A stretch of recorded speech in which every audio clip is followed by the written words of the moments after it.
Good evening and welcome. So we are here. It's Sunday. It's Factorio night. It's the usual. It's the only day of the week where people show up to the stream. So welcome to the stream tonight.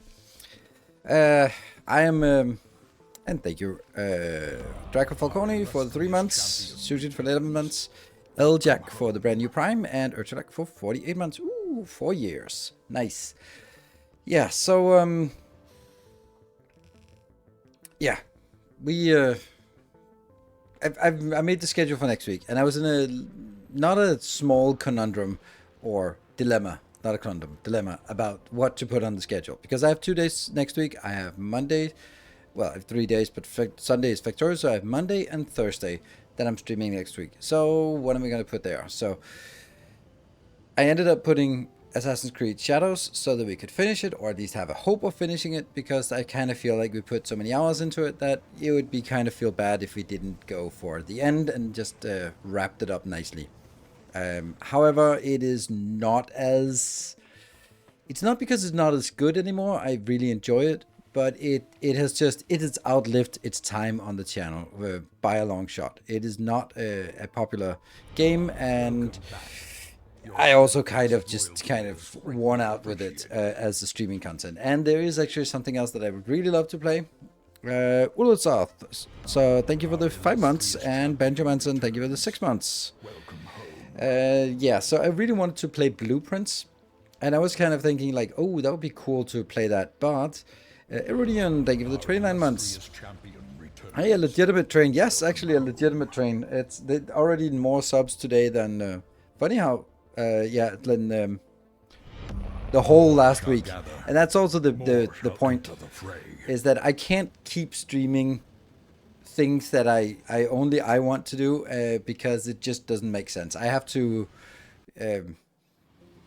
I've had most of my streams have been like less than 10 subs, and it's fine once in a while when I do when I do that once in a while, but it's just not sustainable for me, because the problem with a sub 10 stream is that I am like, why the fuck am I doing this? I am literally working for 4 hours and making $20. I can't do that. I can't work at $5 an hour. That's just insane when I'm saying no to awesome events just to be streaming. It just doesn't make sense. I can't do that.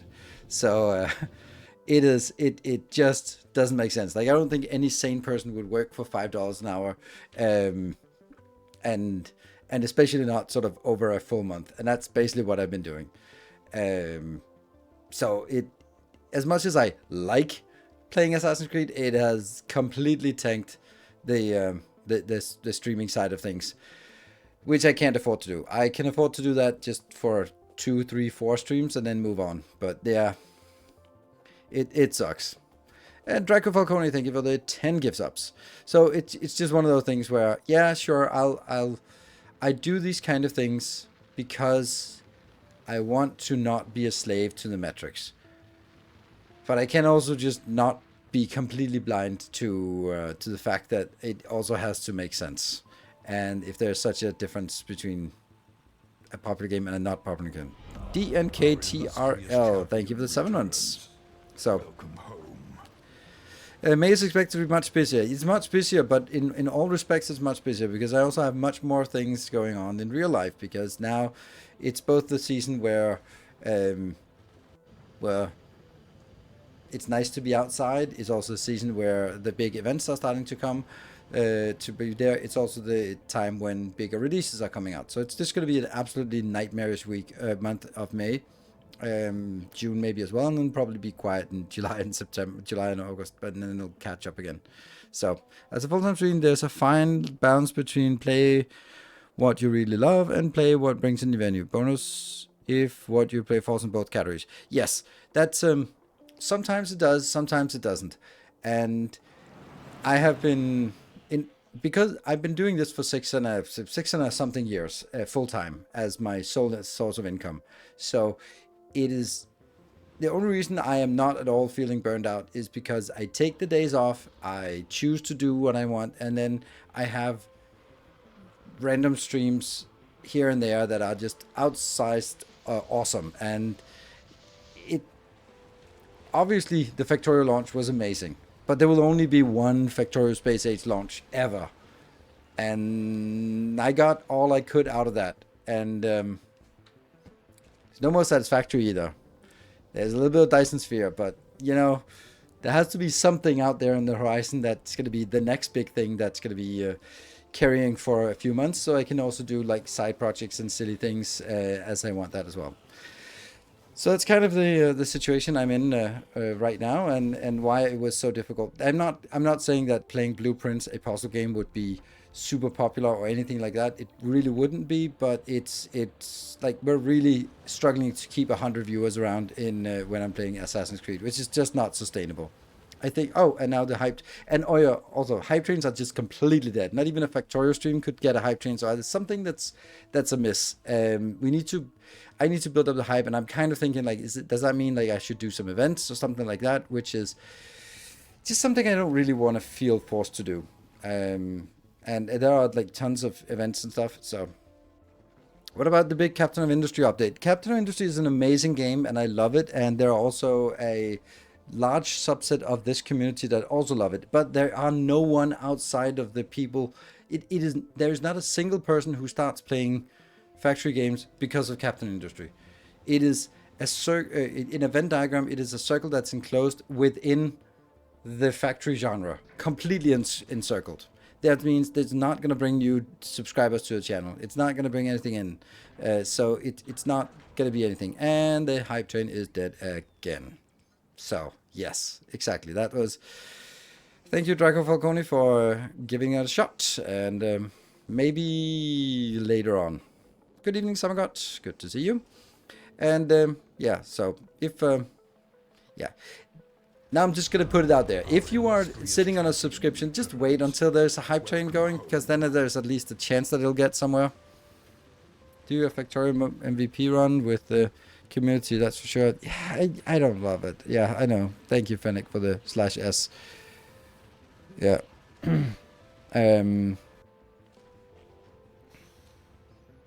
But anyway, that's my headache, and this is why I'm having a really tough time finishing Assassin's Creed.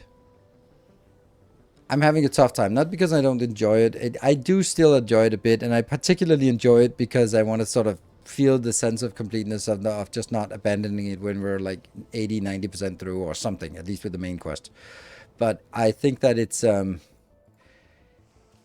it's difficult to justify doing that, and that's kind of problematic. So that sucks. Sorry, that was a little bit of a negative rant. I really shouldn't be doing that. But it just kind of, for me, once in a while, I'm in this position where I'm like, fuck, I went too far down the path of not focusing on this as a business. And then I kick myself and go like, remember, your kids like food. They need that. So can't just be monkeying about in the evening, especially because there's so much opportunity cost as well. Yeah, so that's the state of where it is now. I might completely change it if I get annoyed and just go like, fuck it, I do want to play something else. Then that's just going to be too bad about the end of Assassin's Creed, and I'll just play it for myself. It sucks, but I can't really see if there was something else, because if we look a little bit ahead, then I'm just gonna bring up my calendar here so I can have a sense of it. On the 6th of May, we have Foundry coming out. So that's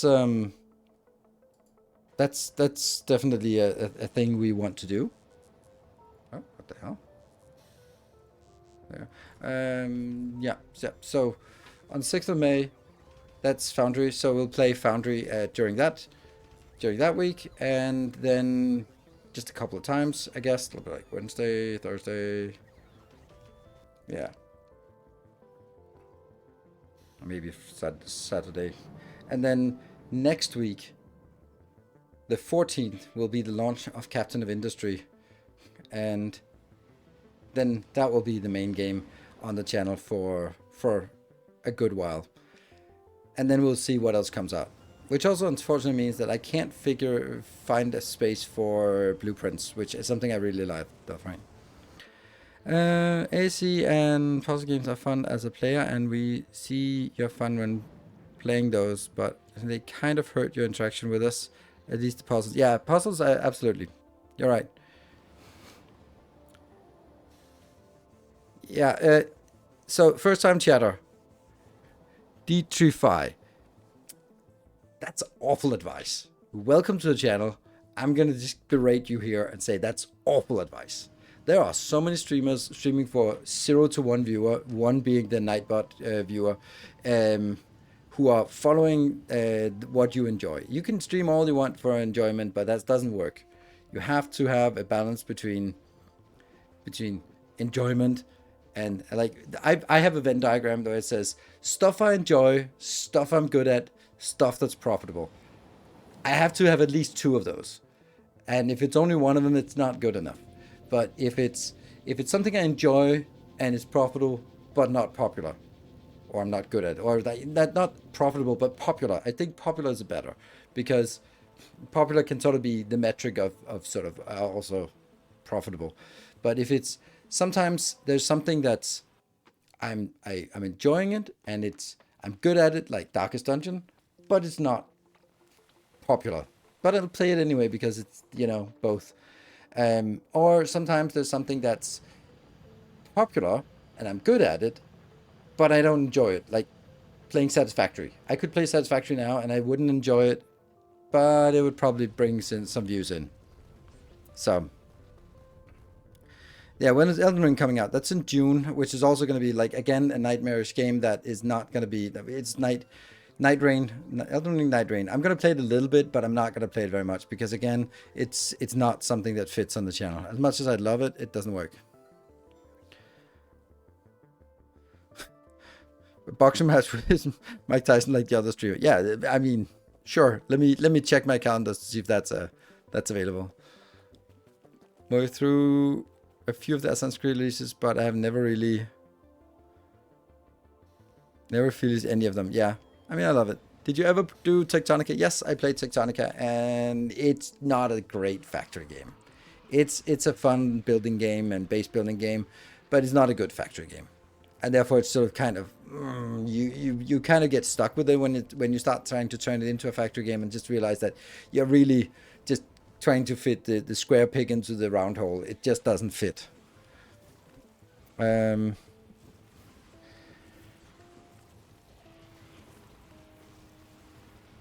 those want to watch streamers, the advice kind of works because they have fun in the stream. Someone can jump in. Yeah, it doesn't work if Twitch is your income. That's true. If you don't mind, if you don't care if it's 1 or 2 streamers, then sure, do it for fun. That's definitely true. But if it is something where you want to make sure that people don't sort of forget you and go somewhere else, and also that they spend their Prime sub on this channel, then you have to think about, like, stuff that people come back for and sort of keep some kind of consistency, but also some variation. So if you kind of do the variation only and not the consistency, then yeah, people will be like, ooh, it's just a bad variety streamer now. Instead of sort of, they're like, ooh, this is where we go for factory content. Oh, and sometimes something else. Which is kind of what I want people to think.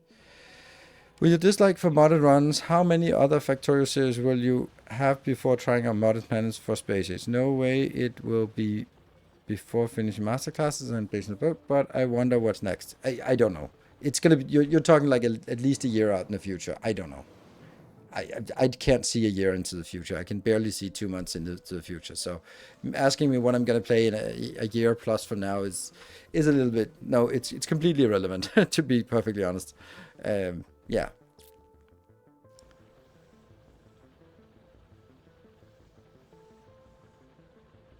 You enjoyed Satisfactory, isn't it? Oh, I did enjoy Satisfactory. I very much did, but if I was playing it right now, I don't think I would enjoy it because I think that there's, like, it's going to be too much overlap with what I've already done. And then it just feels like, oh, I'm just kind of rehashing the same thing and just, it feels like a rerun then. And this is the same as with Samagot's question about, how can you keep doing Factorio runs if you're not doing That I don't know because I don't know what's coming. I hope that there will be more good factory games coming out within the next year. That we will be like, oh, Factorio was the thing, and now we are standing on the shoulders of giants and playing the other new awesome games. Like, you remember Dyson Sphere came out of nowhere, and it was super amazing, and it's just one of my all-time favorite games. And that could be another Dyson Sphere program just coming out, and it was like 1 week or something, or 2 weeks before it was released. Then it was like suddenly a hype about like the big robot, the small planets. I'm like, this looks cool, and it just played really well. So there's always, I'm basically gambling that, yeah, there will be another like Dyson Sphere, like something else that we can just jump into, and it'll be super awesome and amazing. So isn't it best to try new games so you can get sponsorships and all the viewers looking for the latest game? Yes and no, but I don't do sponsorships unless it's a game I would already play anyway. Then it basically, what the sponsorship gets you, if as a sponsor, is that you get a time slot in my calendar. That's it. And like, for example, now I would be like, or I am right now, like looking at it and go like, well, I'm gonna play a little bit of Foundry, and then I'm gonna be going into to Captain of Industry, and Foundry has asked me if I wanted to do some content for it, and I was like, I might play it a little bit, but if you're sponsoring it, yes, it goes on the agenda, and that's how it works. So I don't want to be like playing whatever new. Oh, look at this amazing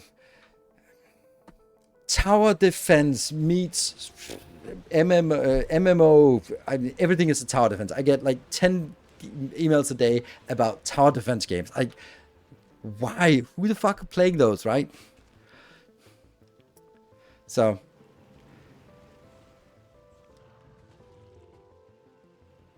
I went from Satisfactory to Factorio, and I can see why it's hard to get back into Satisfactory. Amazing game, but nothing like the scope of Factorio or Space Age.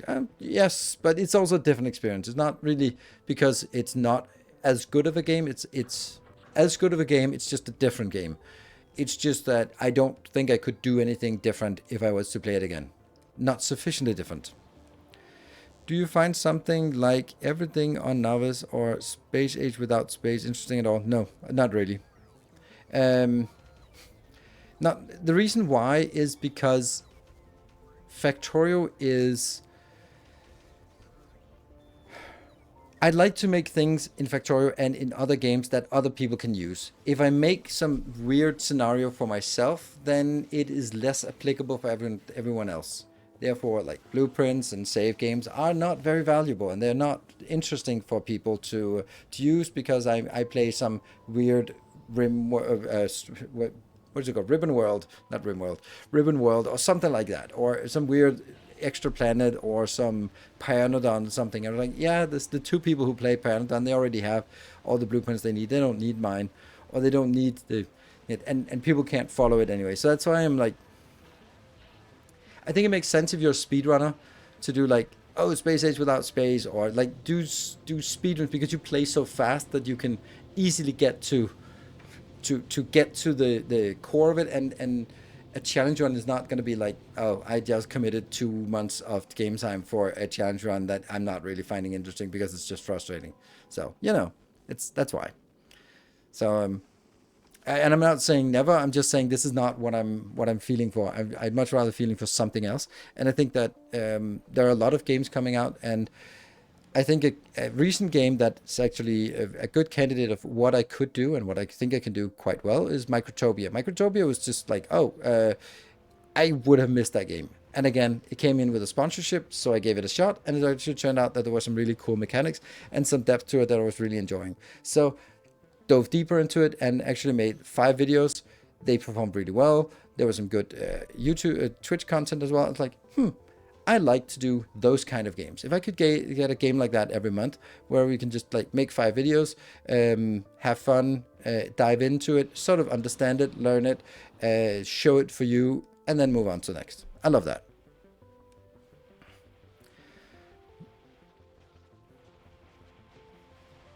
There's too much. Just bring the 4 original planets back on Novice. Could make for something interesting designs while keeping the entry barrier low. Okay, sure. I'm not saying no, but I'm definitely not saying yes.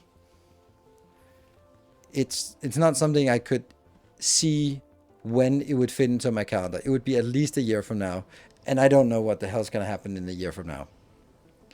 My plan was to retire and live off my my stock revenue, my stock portfolio. That doesn't really pan out very well, does it? I mean, that's a joke because I wasn't expected to. But I was hoping that I could eventually work towards becoming financially independent of streaming, so that it would be something I could just do whenever I felt like it, instead of going like, as I said, like, oh, I have to do something that's more popular, and just be like, I don't care if it's popular or not. I just do what I do because I would be happy without it. But that's not really working out. What's the PSA? PSA? Public service announcement? I don't know. A year or 5 from now, Factorio 2.2, we finally get to land on the Shadow Planet. I don't know. I don't think so. I honestly don't think there'll be 2.1, and then that's it. That's it for Factorio. There'll continue to be bug fixes, but no new content. That's my expectation. This is also why I don't. That's also why I think that 2.1 is so far away, because I think they're looking at each of the half-finished features or each of the good ideas and going like, is this going to be part of Factorio? Yes, no. No. Throw it away. Yes, okay. Scope it, build it, design it, throw it in, maybe also test it. And that was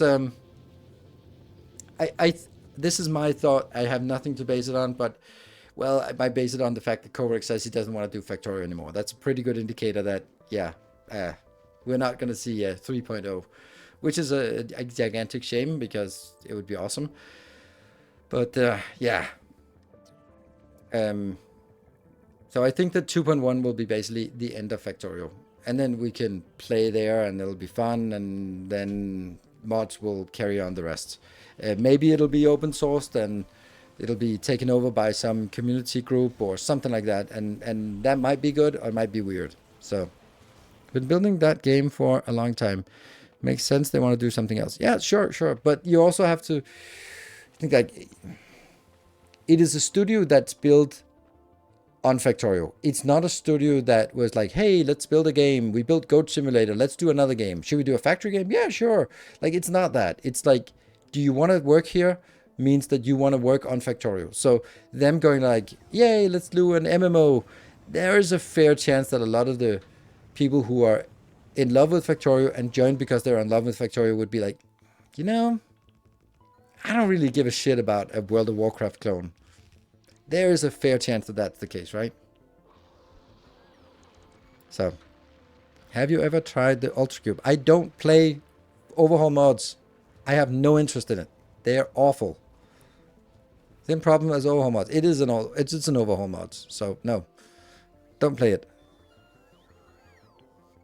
Biolab low frame rate flicks. Yeah, I will try with the MMO, fail and return to Factorio when the pockets get empty. I don't know if they're ever gonna get empty. Like, Factorio must be a ridiculous moneymaker.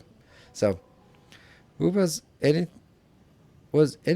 but game designers at the beginning, or am I missing it with something? I think that you're missing with something else, but I don't know. I don't know the origin lore of Voob, so I don't know. But even if it was, then it's like 3 people, but that doesn't matter because the 30 people that were hired to work when the studio was equal to Factorio, that's what matters, right? That's what carries it. Well, you can spend too ridiculous amount of money on MMO. That's true. You can do that, and that is definitely a thing that you can waste money on. Yeah, but anyway, I mean, we'll see what comes, but I'm really just hoping for more Dyson Sphere program, more of that type of game that is coming out. And we can also sort of build in base building games. If we find some good base building games, there is also an Anno game coming out. Like, when is that? The next Anno game? I'm just checking. That's also summer, or was that pushed? Anno? Which one was it? Something that's only announced. Pax Romana 2025. So that's something we'll play when it comes out. It just says planned release date 2025, so October maybe. Is V-Rising a game you'd like? I love the idea of it. I played a fair bit of V-Rising. I think that V-Rising has a gigantic problem. It doesn't work as a single player because the rerun, the consequence of dying is way too severe. It's more farming blood, more farming buffs, waiting for the next blood moon, getting all the stuff, working your way in, getting there, getting one shot at the boss, and then dying, and then it's like, ah, fuck it, I need to wait 30 more minutes before I can do another try. Very, very unfun. Doesn't work as a multiplayer either, because once you play multiplayer, you don't strategize, you just button mash. It's just like playing Rogue in World of Warcraft. You just look at whatever cooldown is up, and you just smash it while not standing in fire. Super unengaging, both cases. And therefore, it's like, it doesn't work for that game. For me, it's awful as single player. It's awful as multiplayer for very different reasons, and there is no sort of this middle ground where it works really well. I love the building, I love the theme, I love the setting, I love the idea, I love the way that it plays as multiplayer. But the boss fights are atrocious as a single player, and they are boring as hell as multiplayer. So yeah, I played more desync than is reasonable to argue. I played a lot of desync, and the last time they asked me if I wanted to do a sponsor content, I actually declined. It's too complicated a game. It's not a game. It's too little of a game and too much of a programming simulator. And I'm not a programmer, so I get frustrated with it. So I was like, I can't spend the 25 hours just to get back into the game. It's just too expensive for me to do that. It's that simple. And I hated it because I hate the fact that I have to say this, because I love the concept. I love the idea of like, you have a platform, and it could either be a stationary platform or a mobile platform, and then you put things on top. Like, love it so much. And then they did all the icky stuff with the programming that was like fun to do once, but it just means that when you want to automate your base, it becomes extremely fragile. Like, everything is just super fragile, and it's just chasing edge cases all the time. Maybe not if you're a very skilled and competent programmer, but I'm not. And if I can't figure it out, I just don't think the game has a broad appeal. And that's really a shame. If they had sort of used the concept of this platform and then components on platforms, and then build the rest of it as a standard factory game, that would be awesome. But they decided to also go down the path of, hey, you can program anything, or more likely, hey, you must program everything, which is really a shame. So yeah, isn't any game that is interesting going to require a big investment in time to become good at it? Yes, it is. And those are also the games that I'm best at. But if I was going back, like, I went back into Satisfactory on Saturday, I could start playing immediately, because it's like, you know what things are doing. But if I opened up a desync base that I had, I would have no fucking clue why this one is not working. Why is this miner stuck? Then I'd open it, and then I'd have to figure out what program it's running. Then I have to sort of iterate through the program and figure out why, and why is it pausing, and what is this referring to? Like, I don't know. What is this? Like, it's just way too complicated. Shapes 2 is also coming out with another update that we're going to take a look at in June as well. So, yeah. But anyway, there's not literally a ask us about the same 2 games over, or same 10 games over and over. Not standing in fire. Well, yeah. I find it really hard to start learning a new game now. The initial period where I am struggling to understand what I'm doing, it's like wasting my time. I struggle with this mental barrier. Well, that's why you have my channel. That's literally why you want to subscribe to my channel and want to take the good factory games to throw at me, so I can do it for you. Because I love learning new game and sort of breaking them down and figure out like good patterns and good techniques, and then come up with good designs and sort of understand how it is, and then sort of dive into it. And then most games will sort of be solved in 50 hours, and then go like, okay, now there's not much to it. I can just build the same thing bigger, but there's not more depth to it. And other games just keep having more and more depth. So, and those are the ones we love. Factorio time! Woo!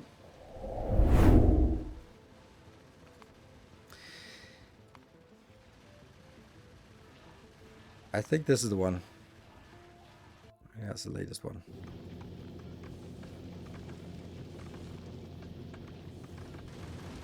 Oh, sorry, the Hagen, you asked if you missed the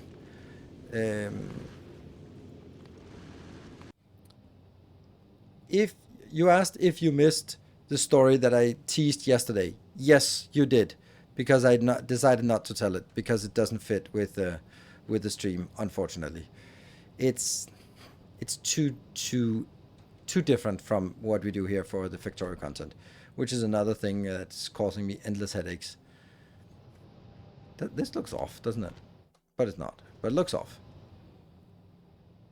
I don't know when I have so many stories to tell and so many sort of experience to share and so many thoughts that have crystallized, and I have nowhere to put them.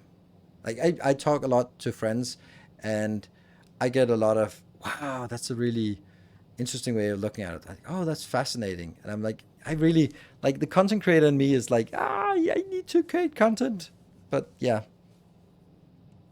new YouTube channel. Well, it's not exactly like I'm prolific on my existing YouTube channel. So if I'm gonna do more on this, then I would be less of the gaming content, and it just doesn't make any sense, right? So this is the problem, right? It's not. I have the creator urge, but I do not have the time to actually do the creation part because that would necessarily come away from the content creation that I'm doing now. And I don't think a lot of people would appreciate that. They'll be like, oh, even less content. Well, that's a great idea. So,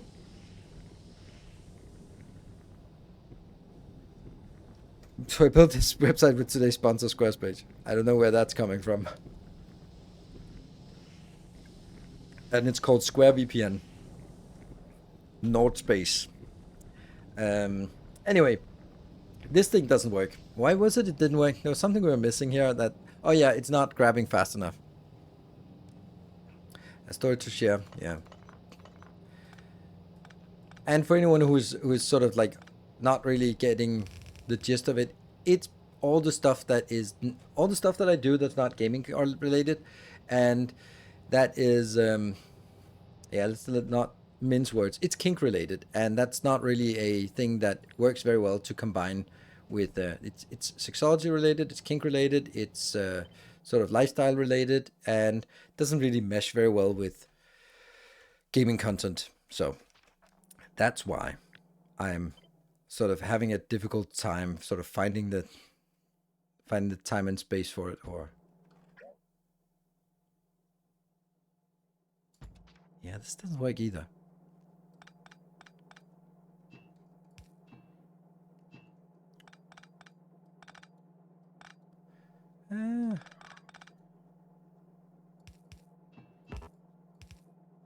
Yeah, see, now there's no place to, well, there is a place to grab. There's that one. And that one. So maybe that actually works.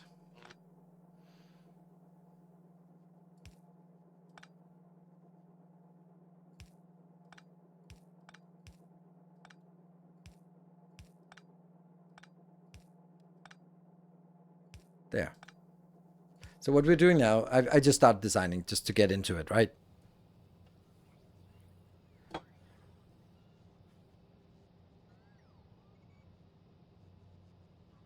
Oh, Riker started it. Oh, okay. I have no idea who that is, so that's fine. Hello, Tom. Good to put a vote out and see if people want to hear. If people want to hear today, get some channel points used and invest in some democracy. Yeah, doing the park. Unfortunately, it doesn't work like that, because the reason why it doesn't work like that is because okay, so streaming has this weird mechanic that if I entertain you, you stick around. As soon as I say one thing that either offends you or is annoying you, you turn off the stream, which means that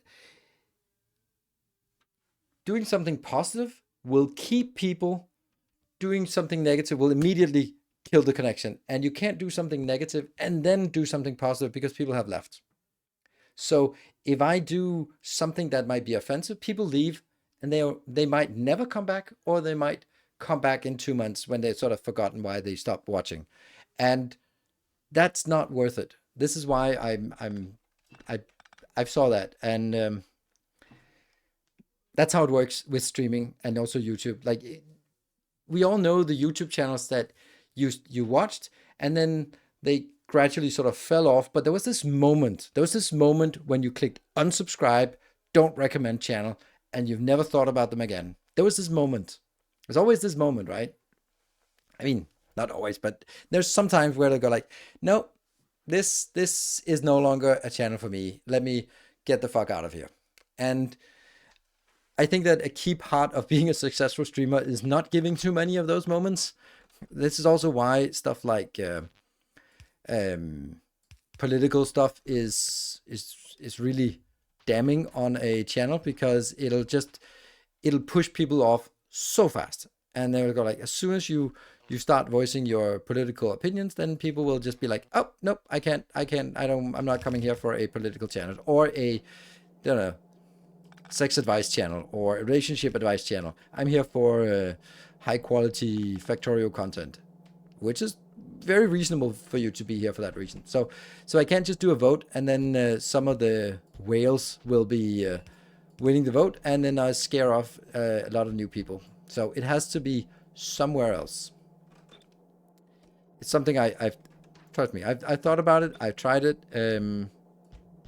It's not great. So Neil's Factorio on sex advice stream. Exactly. People will react like you said. Only don't know what. No, it's not. It's not actually true. Even if some of us would love the Game content, there will be some who love it, but there will also be some who go like, I'm out. This is not what I signed up for. I also have my son is listening in, and I don't want that to be part of it, and that's totally fine. I don't aim to have like, if you have young people listening into my stream, then I'm like, don't do that, because it's primarily an adult stream. But I don't also want to sort of push people away unnecessarily. But I also don't want to be like, oh, okay, this should be like a Minecraft stream that's catered to 12-year-olds. Don't want to do that either. So, you know.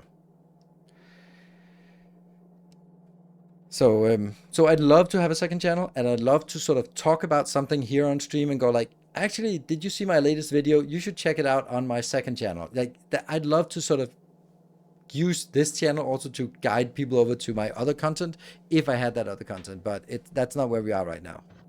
So, and that's not really the plan. It looks nice. It's pretty good. Oh shit!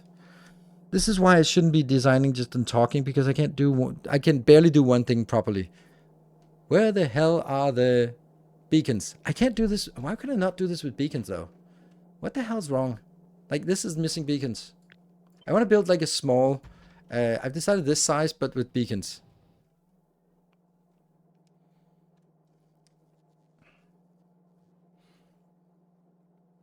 They'll click on them, but some channels still fall off. Not clicking on those channels used for some time because wasn't in the mood, and you should stop bringing up. Yes, but the room still hold as a reason I didn't want to watch those. Exactly. Maybe you don't actively click this unsubscribe, but it's still like you stop watching them and stop clicking on the videos because they sort of, oh, they changed their style. They used to be, and now they're so that's why I'm very conscious about this. It's also about setting expectations, where you had the adult warning on Fridays, so people would tune in, and the main problem was mixing Factorio to adverse. Exactly, you're completely correct, Bestman. It's completely correct, and this is also why it was a very valuable and very honest feedback. That was like, yeah, you're completely correct. I shouldn't be mixing. This is also why I don't go into that kind of story time. But I'd love to have a forum for that. But yeah. Haven't figured that out yet. Okay, like, what are we doing? We're here. Let's jump back onto this part, less meta gaming here. We have landed on Volcanus. We have done like the very basic stuff, lubricant, a little bit of the mines, the water, the sulfur, like all these things are now on a little bus here, and they're going to be used to build all the basic stuff here, including the first levels of science. That's going to be happy, and at some point it will be sent back. I will be bringing in the materials for the first 4 rocket launches, or maybe 10 rocket launches, just from novice so that they can get back. So that I can get the few things we need to unlock here. There's only a few things we want to unlock. That's cliff explosives, asteroid processing, cold liquefaction, speed modules, and turbo transfer belts. So this is basically where we are. And now it's like, okay, we've unlocked cold liquefaction. Now the first thing we want to do is build a block that does cold liquefaction and makes, what does it make? Sulfur and plastic. Yes. Those are the two things that need to be made. Sulfur for explosives and then plastic. Was it that? Rocket? Oh, rocket fuel. It was rock. It wasn't sulfur. It was because sulfur is coming from up here. This one will be fine. Once it fills this one up, it'll just start making that. So, yeah, it's rocket fuel. Yes.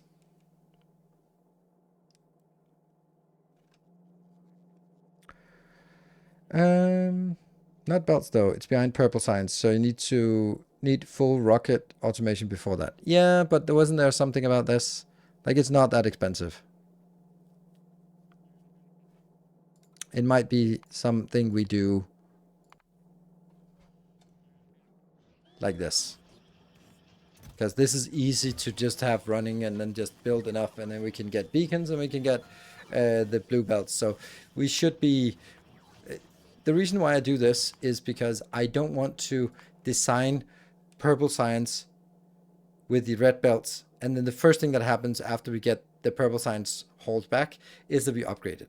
But something like this is fine to do on red belt because it's not high quantity. Yeah, belts are too expensive before worms. Yeah, I guess you're kind of right.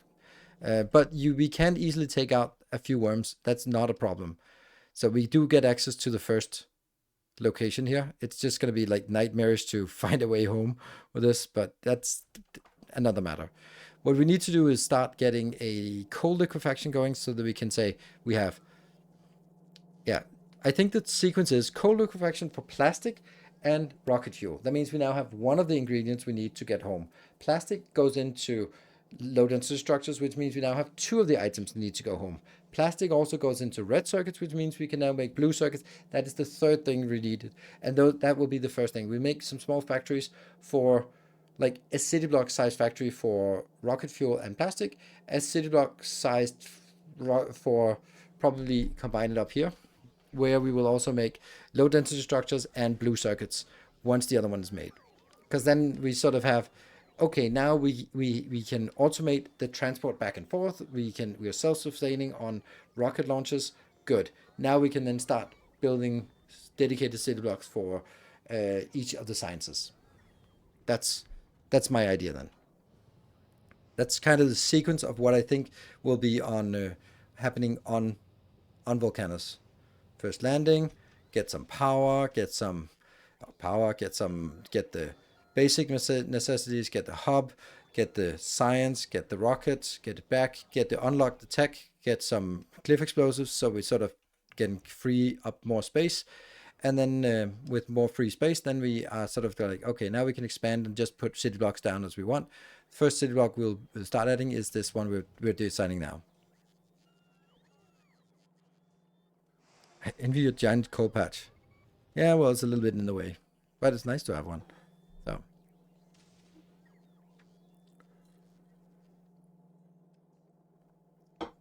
okay. So we need to redo this one again. Damn.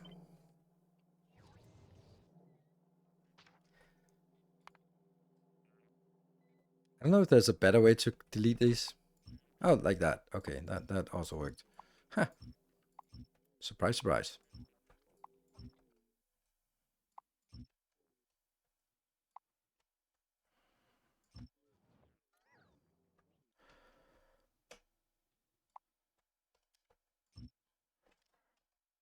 Oops.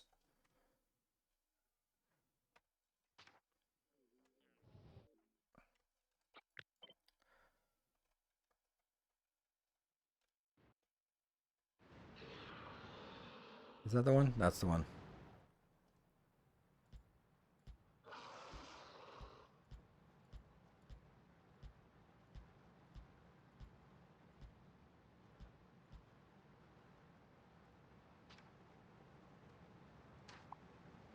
That is 70. That should be enough. Barely enough, but it is. Woohoo! Piddle Miller, thank you for the prime. Welcome. Good. That gets us build space. Done.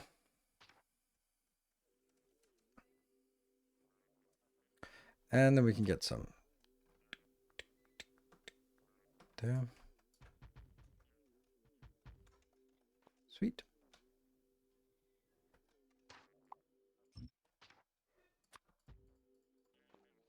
Yeah, so I can just take this thing here and send it again here. Okay.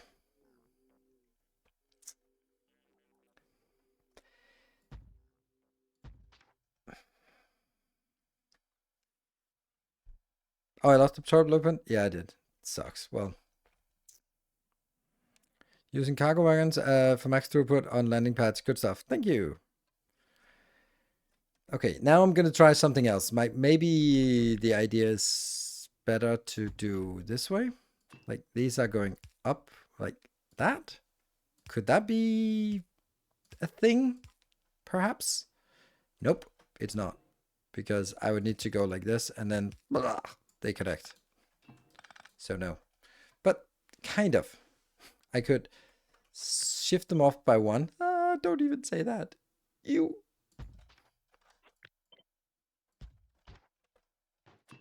Then it would be something like that.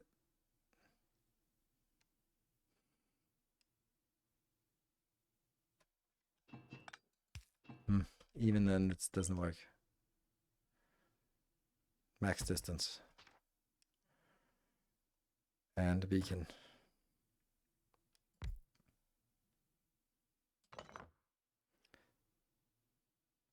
Like ideally the beacon would be here, here, and here. But that just leaves no space for ins and outs.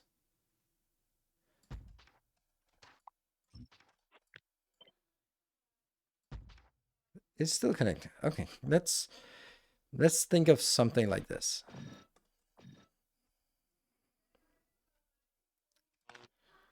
Okay, so what can we fit into the middle here?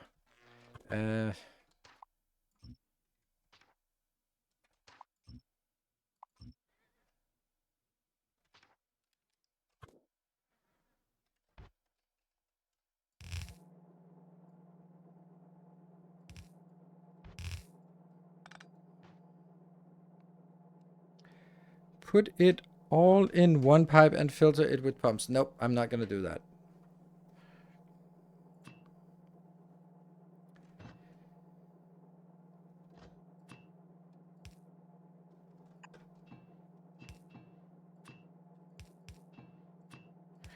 Something I dislike as a content creator.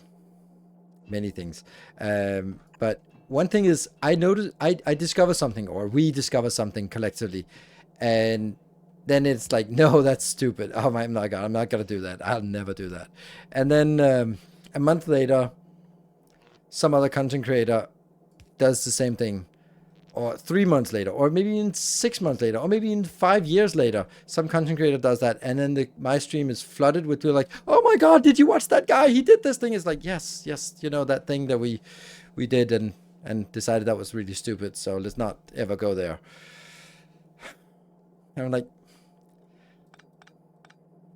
sometimes I feel like when we discover something stupid, I should just make a video just to go like, yes, I know it exists. Now, stop bugging me. And that means sort of putting it out there. Like, I get at some point, someone will come in and go, oh, have you heard about city blocks? Like, oh, yeah. Yeah.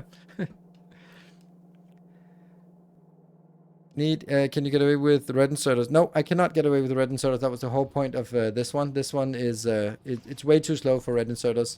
I need 2 red inserters to keep up. So, if I had beacons, and therefore it doesn't work. So I have to use these. Yeah. And alternatively, if I was gonna get like red inserter, then that and that. Maybe that would actually, no. See, they are, oops. I'd much rather have a single one in here. Like, that would be so much nicer. and then just have this be the space that it is. There, that's so much nicer. The middle one is going to be faster though. Like, this is a nice build, I think.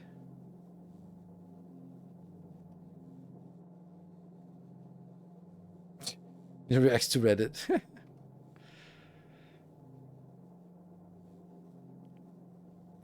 You can use splitter to take coal like you do for your hub.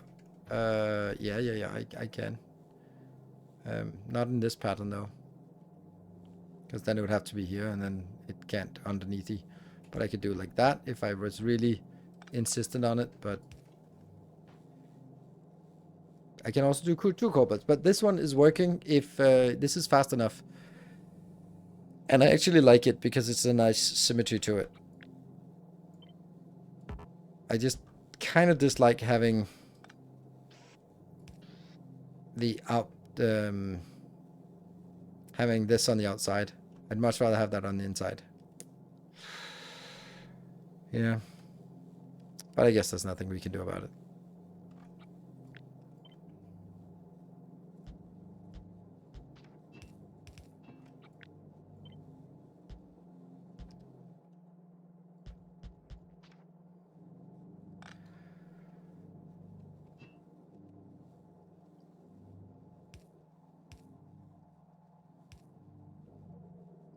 That doesn't make sense. Okay, so I guess you don't... you have to be there.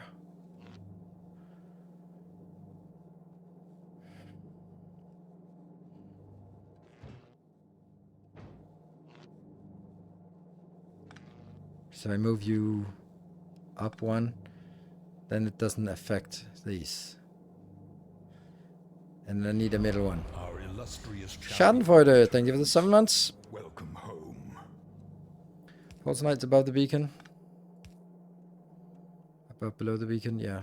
Maybe that's a thing.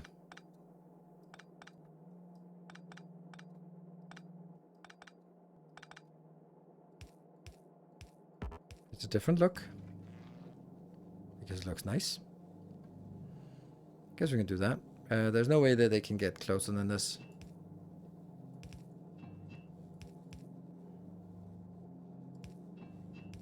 This is a really, this is really nice. Illustrious champion returns. Welcome home. And Good Gamma, thank you for the tier 2 for 56 months. Oh, please save your subs for when there's a chance to actually trigger a hype chain. They are so bloody rare these days, so I want to get every little chance that we can get a hype chain going. Not that I don't appreciate these, but I need to try to get the trains going. Yeah.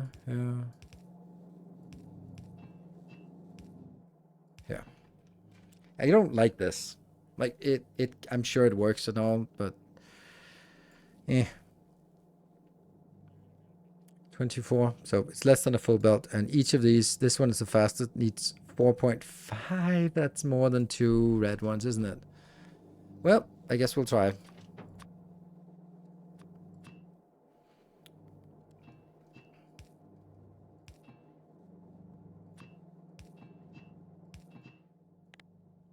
Steam. And this one is a little bit different, but this will be exactly 50%. So it'll just kind of... Yeah.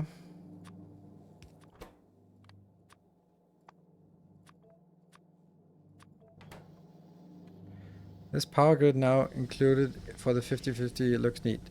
Yes, it is. Let's see if this one... This is the only one we're looking for. Okay, so the fastest one is fast enough with only a stack size 2, which is what we have at this tech level. So, good, works. Right, so this is probably how we want to do it. We can, I don't know if I could make it more compact than this. I don't think so, but...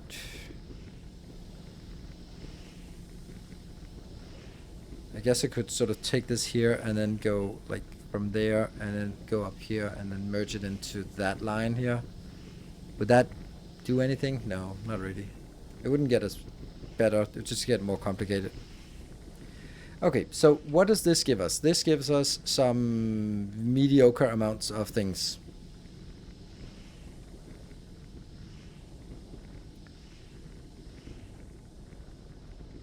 I kind of think I need to make this into a build because we kind of have to do that. So there. And then I'm going to pin it just for a bit.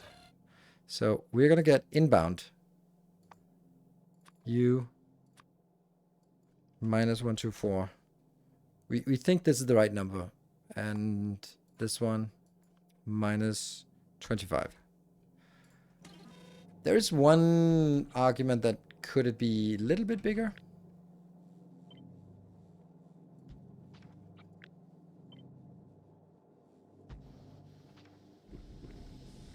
How big would that be?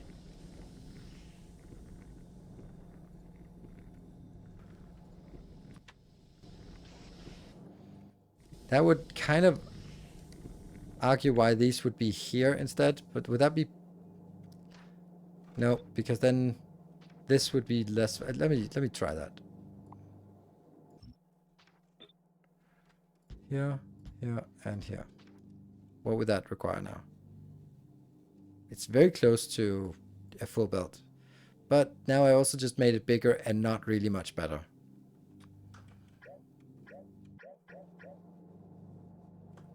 While this one is definitely better, but it's also like a little too much. What do we think? It doesn't have a fancy name, it's just rate calculator. There was one called max rate calculator, but that was sort of retired, I think. I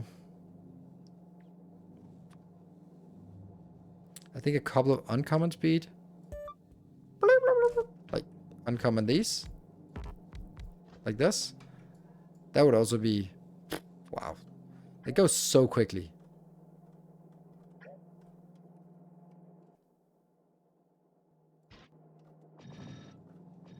And I don't think we can have beacons expected, but we can probably expect to have... I don't know. I don't know if that's correct or not. If we can sort of expect this at this point. I don't think so. That got out of hand quickly. It is crazy how bad it is without anything here. Oh yeah, this was also... actually, I needed to delete this. And then see how it reacted with these. Yeah, this is perfect in terms of sort of 30 per second.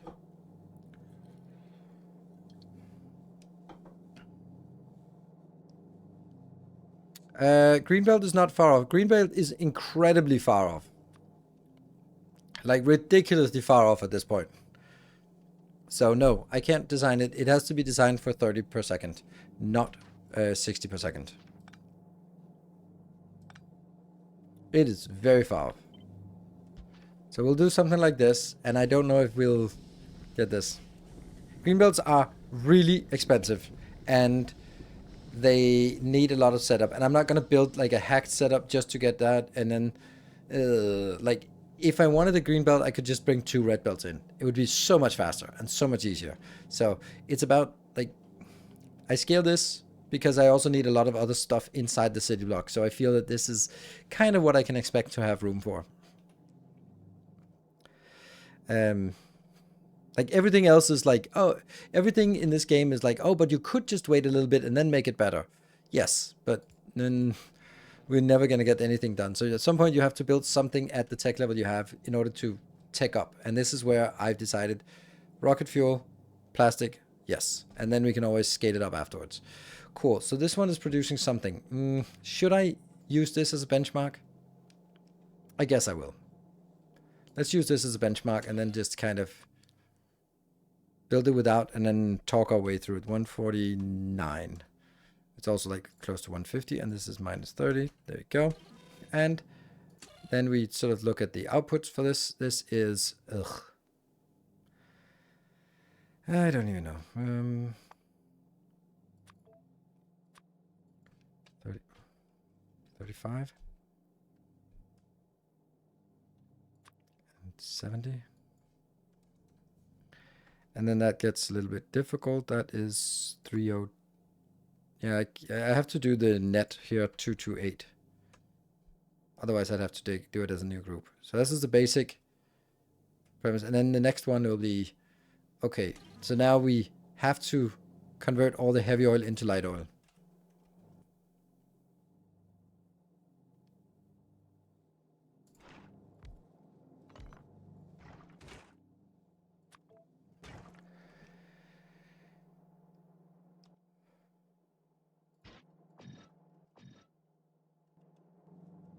Oh, I can't. I don't like this.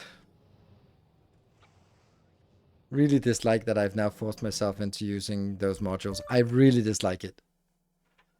This is not masterclass material, this part.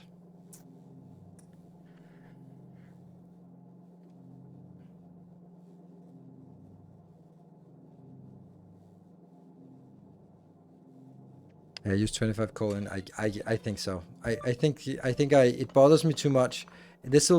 I should be designing it so that it works, and then if you have better modules and beacons, throw them in there. I think it's a better way of looking at it. Because there will always be like the issue of, oh, but you don't have the same as I do, and then now suddenly I'm pushing you to expect to have something that you don't have in your base, and right. So it's better to sort of, this is the baseline, and then you can make it better.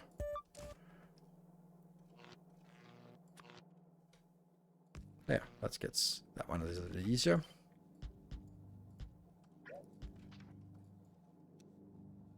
It's not even enough.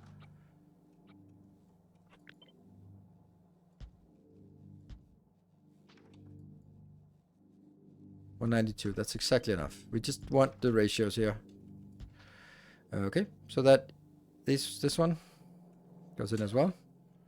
Next one will then be minus 190.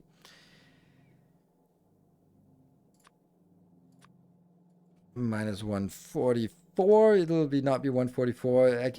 I'll just say it's the same thing. And then the output will be not 170, but slightly less, 169. Oh, 169, whatever.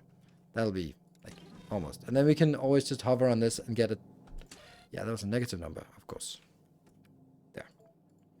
So now when you hover over it, we can now say, okay, so I have 227 that I need to deal with, and also some of the other things. So now I have to figure out how to do a mix between rocket fuel and plastic. And that has to be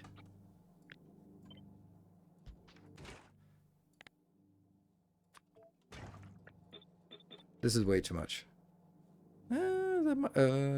This 15. Ridiculously low. There is no other way to do this. Cryogenic plant? Nope. Yeah. Yeah, water, steam, and also in the block. Yes, but steam is easy to make in this pack here. Can't remember how it was done, but it's just from that one. No. Yes, this one.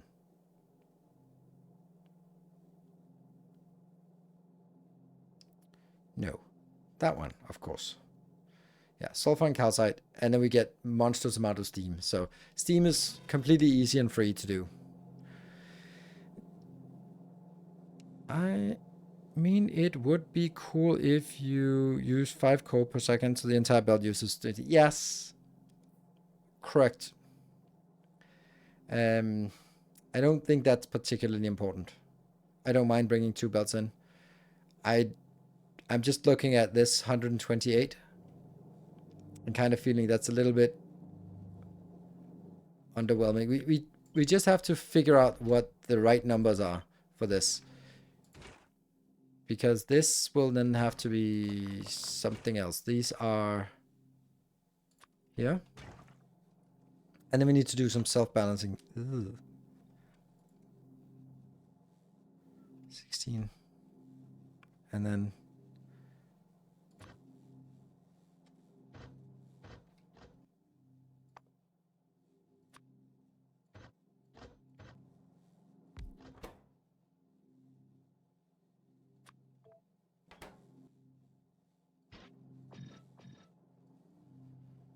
ratios, damn it.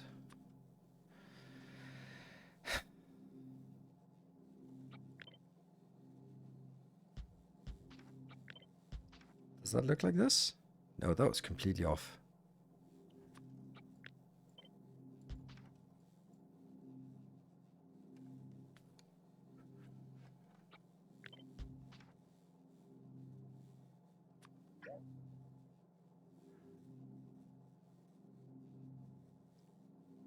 What's the right ratio for this? The assembler is super cheap to unlock. So that's why we decided to unlock it from just a hack. Oh, where are you? Well, super cheap. It needs to be. I don't want to bother with building it for blue signs, for blue assemblers, and then redoing it like literally 2 minutes later. I can't do that, or 2 hours later or something. I need to think of it like this.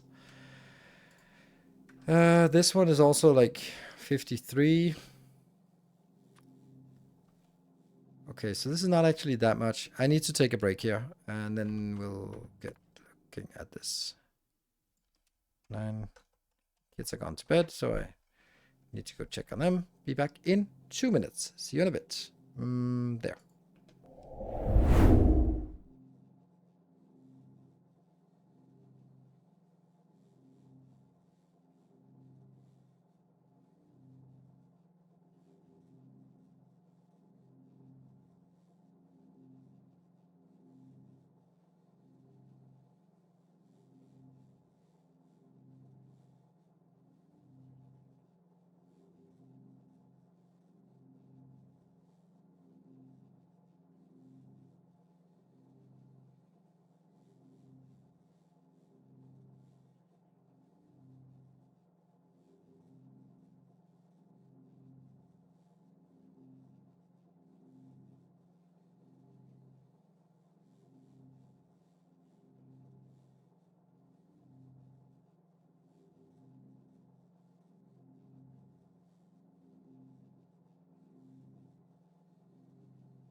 Okay, so basically the reason why I decided to consider beacons and assembly machines 3 unlocked is because they're not cheap, but they are.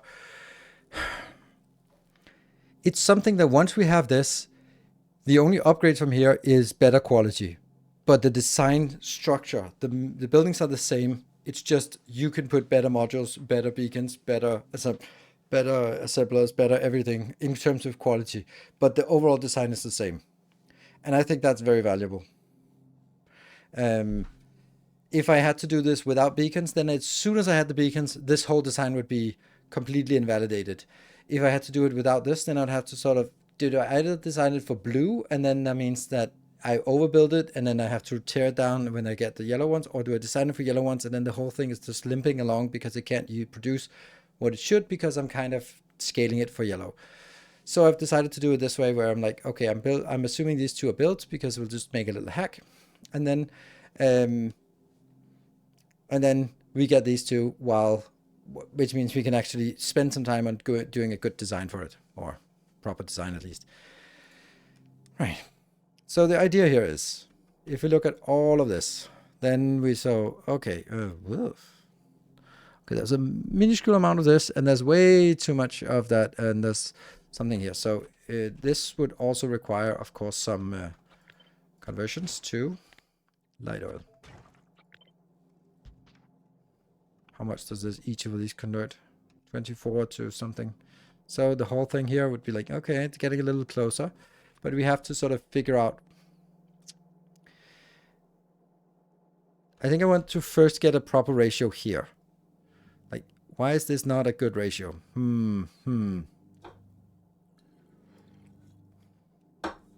All right. I just spent 2 minutes, literally 2 minutes ago, answering why I have yellow assemblers. So I'm not going to go through it again. You can just rewind the stream 3 minutes and then it should be fine. Then you can listen to the explanation again. It's okay. I just kind of can't keep repeating the same thing.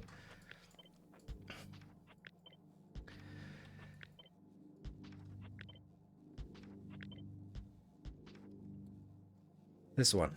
Now it's...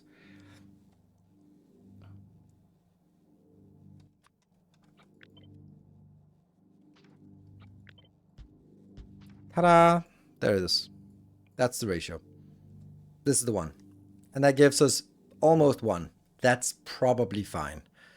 Yes. So now our target is that we want to have 71.5 here. And anything excess of 71.5 has to go over here. We could also overscale both the rocket fuel and the plastic, so that if I have enough rocket fuel, more of it will be converted over to form plastic, and if I have enough plastic, then more of it will go in, instead of it just going like they have to be produced at the same ratio. I think that's actually the best option. It should be a setup where I don't need consume any plastic, but I consume full-on rocket fuel. It should not jam. It will, because, you know, I produce some petroleum that I have to get rid of. But I'm never going to be like no plastic at all. I'll have a little bit of plastic consumption always. But let's, like, for the sake of sort of design space here, then I should also be in a position where I'm suddenly making a lot of red circuits and blue circuits, but I'm not really launching any rockets. Then I shouldn't be running out, or I shouldn't be jamming it. So I should be able to convert everything into plastic. So yeah, it will always jam. Yeah, I mean, that's the given here. But if I don't consume plastic, it will always jam. But I don't have to consume very much plastic if you look at how little plastic it actually, or how little it actually is producing here. So 29, 29 becomes, so if I use less than 4 plastic per second and no rocket fuel at all, then, and only rocket fuel, then it could be a problem. So it's I can't make it 100% because then I'd have to make the plastic overflow into lava. I'm not going to bother with that. But I can make it sort of more robust. So, should this also make lubricant? No, lubricant is used in very low quantity. So this thing here will take care of the lubricant. Because the only thing we need lubricant for is the engines and the here. So, and that's not really very much. So no need for us for that now. Okay, so this one was a good design, but it's completely useless.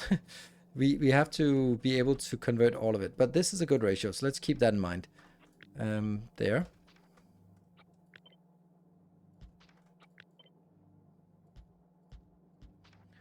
That's probably going to be way too much conversion. Yes, way too much conversion. So let's kill that. Oops. Yeah, now we're just going to see, can we... Oh, it's 1 point. Okay, we have still too much. Okay, maybe I was not actually completely off here. Hype train incoming. So now there's a random hype train. Yep. So this is not even enough to convert everything.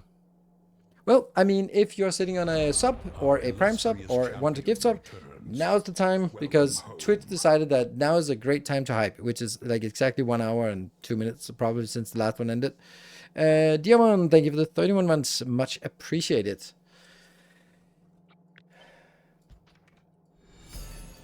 Whoa, Silver Cecil, thank you for the 200 bits. And that is now a little bit too much.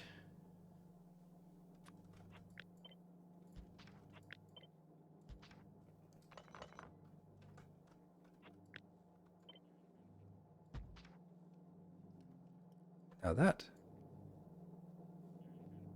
Still not.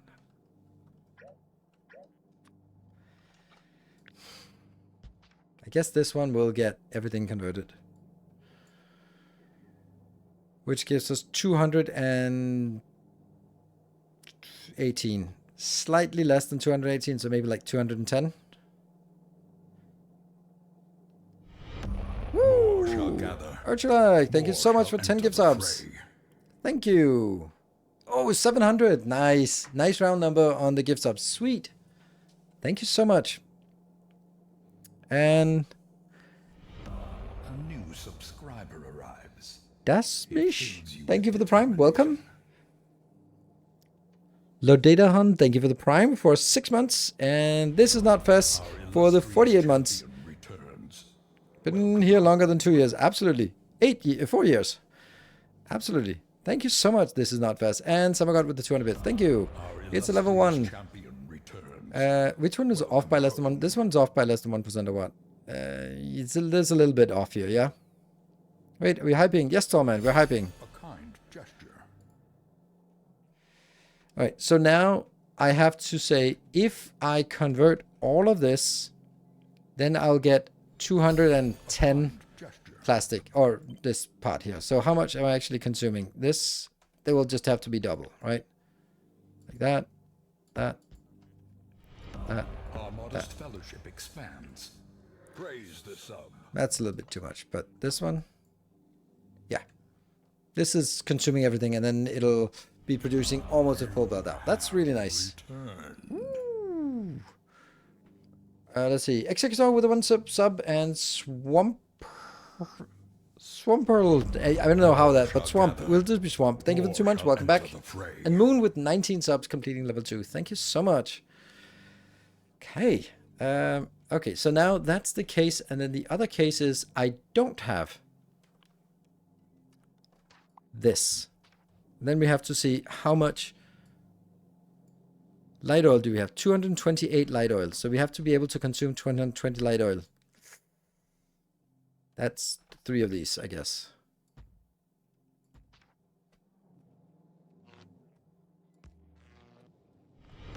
Welcome back. Your steadfast loyalty is greatly close enough. appreciated. So now I'm looking at all of this. And, ooh, Black Manthus, thank you for the prime for 5 months. And Executor with the 10 glorious gift subs. That's already a level 3. Let's finish the 1K. Ooh, beautiful. 1,000 subs. The only, like, it's such a nice milestone. Like, when people reach this amazing number, like, there's like a handful of people who got that. But then it also becomes less likely for you to give the next sub, because it's like, oh, it's such a nice round number, but no one will ever see this number again until you gift again, and then it'll be like, oh, 1,005.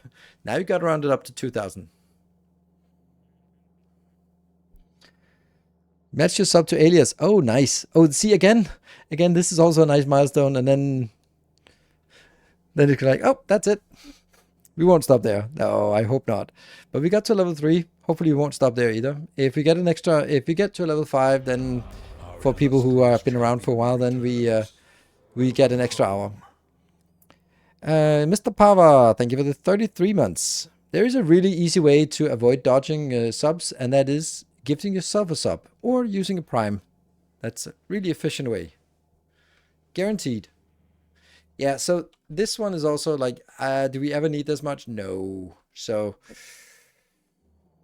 but it's also kind of looking a little bit dodgy to put all of this in the same box. And I kind of want to do this as well, because then it's like, yeah.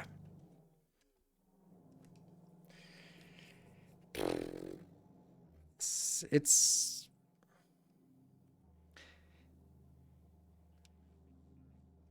nice sub count. What? Oh, 66. Yeah. I mean, more would be nicer. Can your recipe switch the solid fuel to control gems? No, I don't want to do that. That's not really how I like my designs.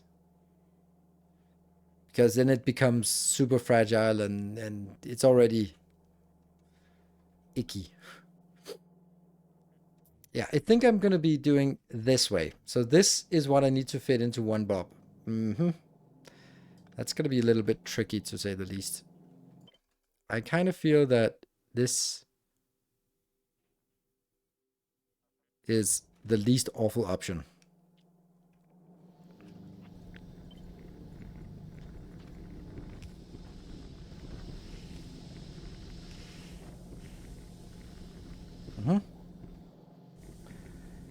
Rocket fuel will always be consumed with some plastic for red circuits and blue circuits.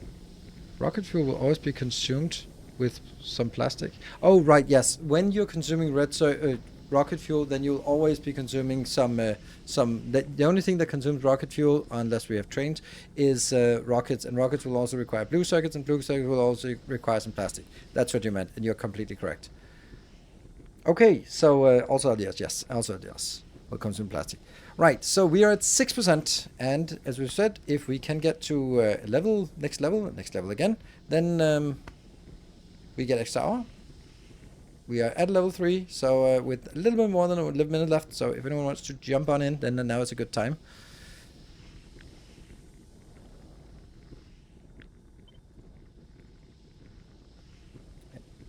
How would I do this more compact than this? Because I don't think this is good. Anonymous, thank you for the 5 gifts up. That is a good way of sort of getting some push on this. Fully Frisk, thank you for the 37 months. Our illustrious champion returns. Welcome home. It's also the argument that it could be... And now it's 60 seconds, and we need 22 subs to save us for the next level. Ooh, that is dodgy. Or 10,000 bits.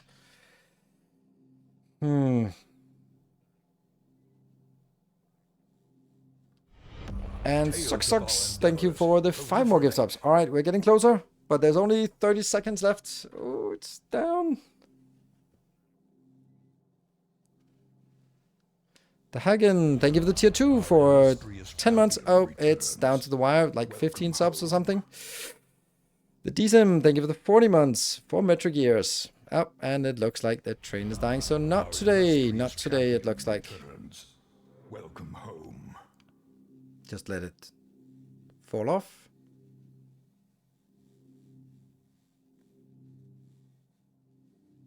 Nope, not today. Thank you for the level 3.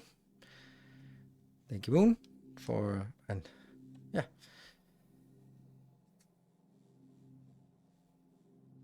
How do I do this compact? Like, I really... So this I did before was compact if there were like belts in the middle, but there are no belts, so there's no reason for them not to get more compact than this. But I don't really know how to make it more compact with beacons. Twitch will open up a random hype train. Yeah, it is, but then a random hype train is less likely because our people already have put in a lot of subs, and it's unlikely that the same people will put in more subs later on to give it another shot. So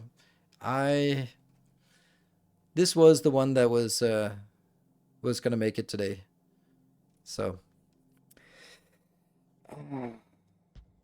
is there a way to get more beacons in, and then but more beacons is just really bad.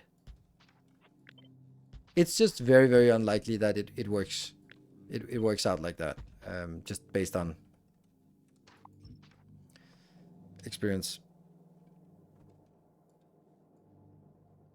Okay, so this is actually consuming all, so this is fine.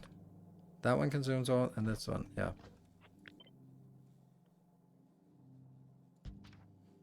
Then we're up to 240. We're not really 240. It's like 225 of this. And this one's consuming 150. And what if I just did this on the other side as well? Would that be better? How much would that be? It doesn't... It gets better, sure.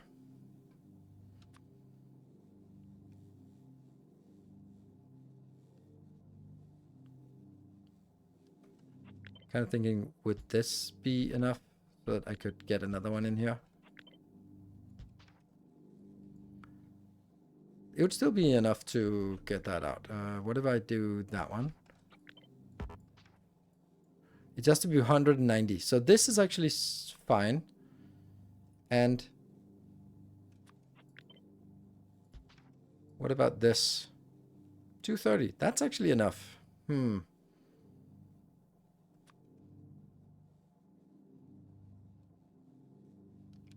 Set up 2 rows of 10 machines and the other row under with 5 machines. Huh? I need less than that. This is exactly enough. And that gets us... So this is good. But then I'm also kind of thinking... Wouldn't it just be easier just to put them in here and then just say, this is fine? Yep. And then I'm just going to take fewer of these. Not fine. Okay.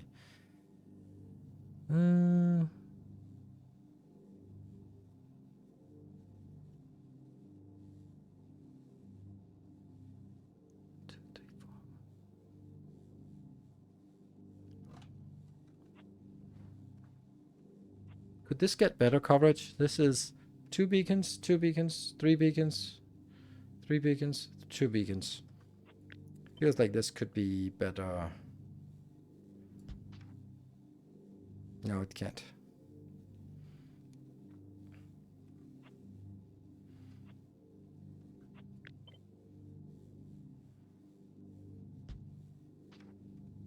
Which means this is not enough.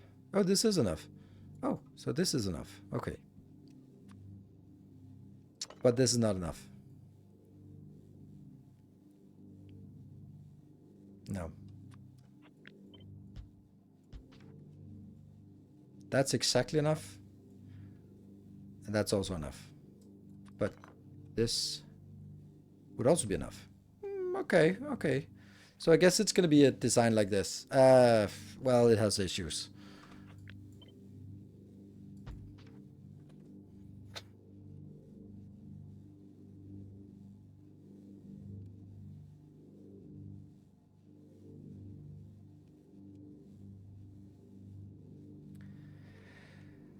Right, so now I have to find a way to get this connected, and I'm kind of feeling that these should be rotated so that they are next to each other. I think that's just generally a better idea. So they go like this.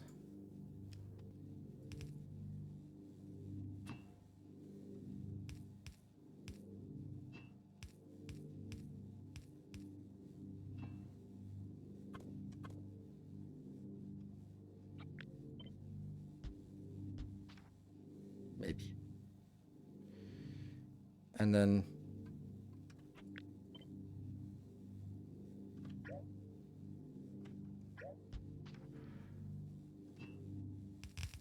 this just needs one merge up here. So it just needs something like this.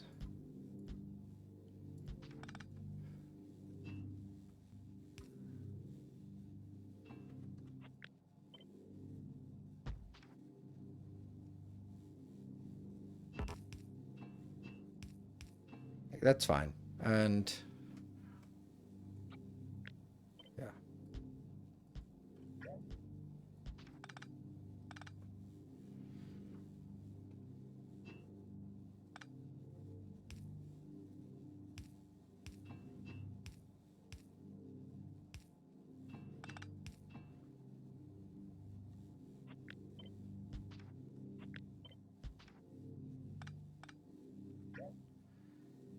Yeah.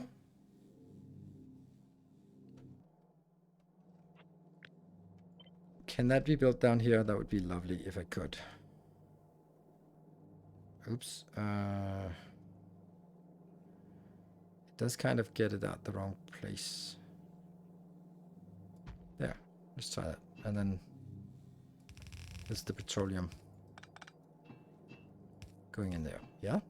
And this one is light oil. And then heavy oil.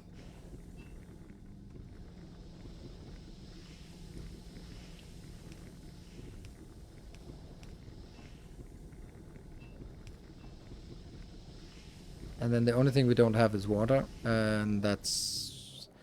I don't know where we get that from, but we'll magic it in here somehow.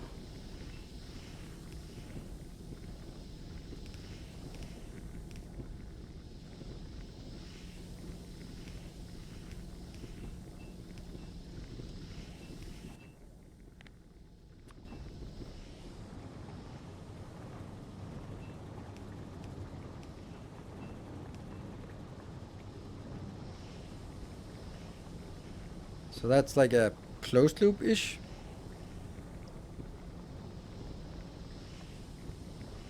From steam to liquefaction. What? Oh, right, that's true. The steam is the first product. So we are not getting this in, we are actually getting sulfuric acid in that will then need to be converted, which means the steam will be coming over here, and then let's try and see how steam liquefaction, how fast that is. Probably problematic here, but we are getting water on this line, so I'm kind of, I don't know if I need to build it. I think I need all of these to be self-reliant, I guess. So this one is making 90 per second, and this here is consuming way more than 90. Yeah, that's the problem, right? But, you know, it could also be done here.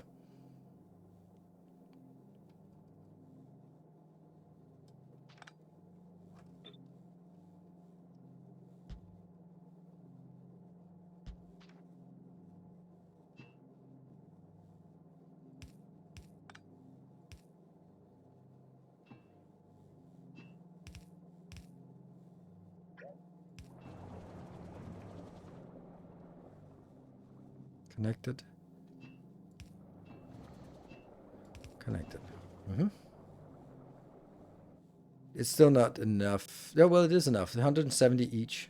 But then anything else needs water? No, nothing else needs water. Cool. Yeah, boss. Thank you for the 2 months. 4 chemical plants. No, they need 2 with beacons on here. And these can't be moduled, right? Nope, no modules on that. Can't invent more water. But it is, since it's affected here.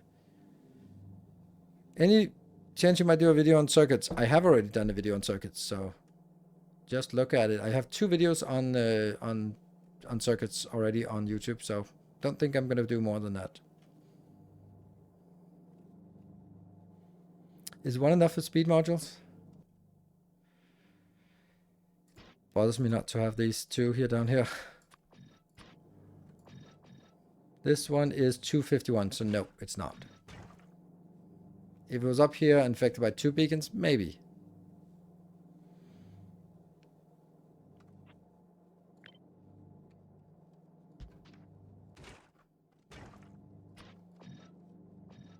$285, so no. This is better. 2 affected by 1 beacon.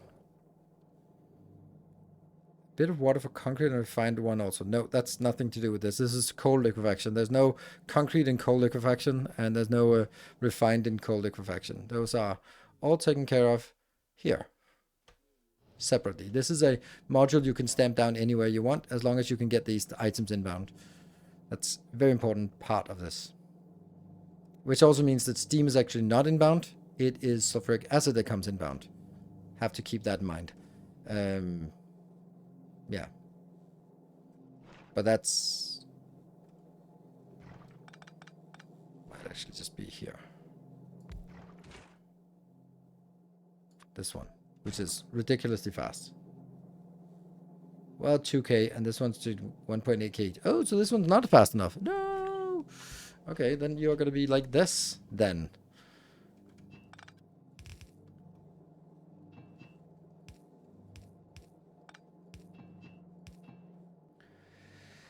How fast are you now? You're outputting 4.5, which is too much. Then I need 2 of these because they can only output 3,000 each.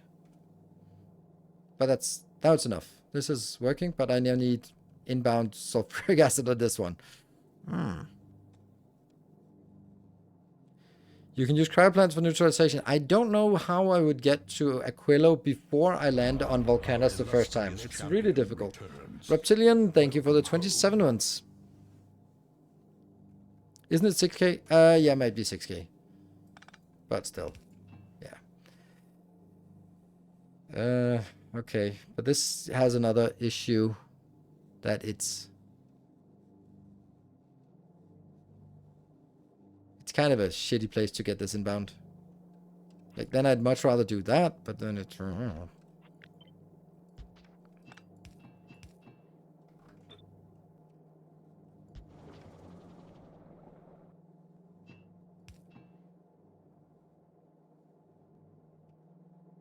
So I don't know how I get this one out somewhere useful.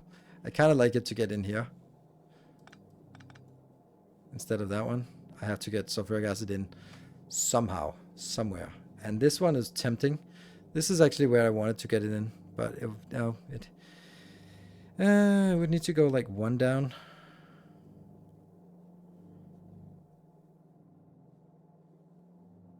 Maybe there's also something about like the location of this.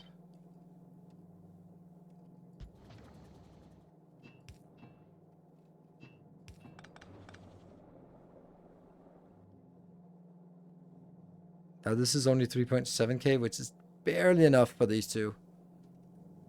And how much do you need? Not much. Yeah, okay, so that should be fine.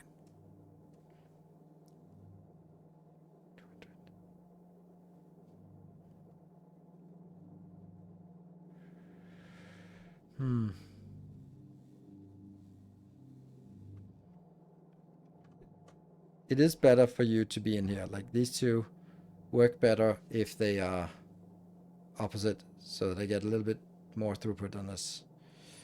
Don't think it matters that much. This one goes out, this one goes out. This is the only thing that needs water, and then that goes out here. The only thing would be like an input here.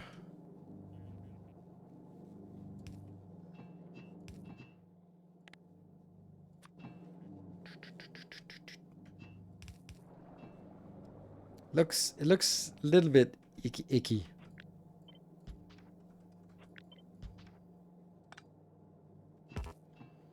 Like the fact that this is just one tile. Oh, what if I... That's less awful.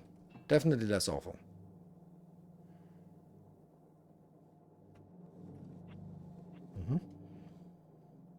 Assembler for kickstart? Kickstart what?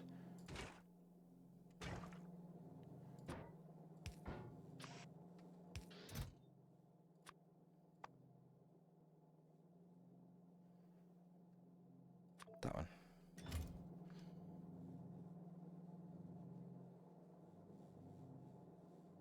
Color maps for each planet. I could, but I don't think that looks great because I did that in the beginning and it just turned into like very much noise to see that. Oh, kickstart the heavy oil. Ah, yeah, okay. That's actually a good point. Did we need to use both steam ports? Nope, we didn't. This is less than... It's 100 per tick, which is 60 ticks per second. So it's 6,000, and this one only produces 3,000. But even if I did, then it would be possible to do that. And it feels weird to do it this way. Wouldn't that also be valid? It looks worse, but it might not actually be worse. Right? It's still affected by 2. This is combined 200 and 370, which is enough. And this one is combined 3.7, and this is consuming 1.8 plus 2.2. So it's consuming a little bit more than this can produce. That's not a big deal because these will not be working full time. Will they? Maybe I will. I don't know. They might actually, which means that would have to be here. Yeah, 4.4. That's enough. Okay. So it has to be one module in here.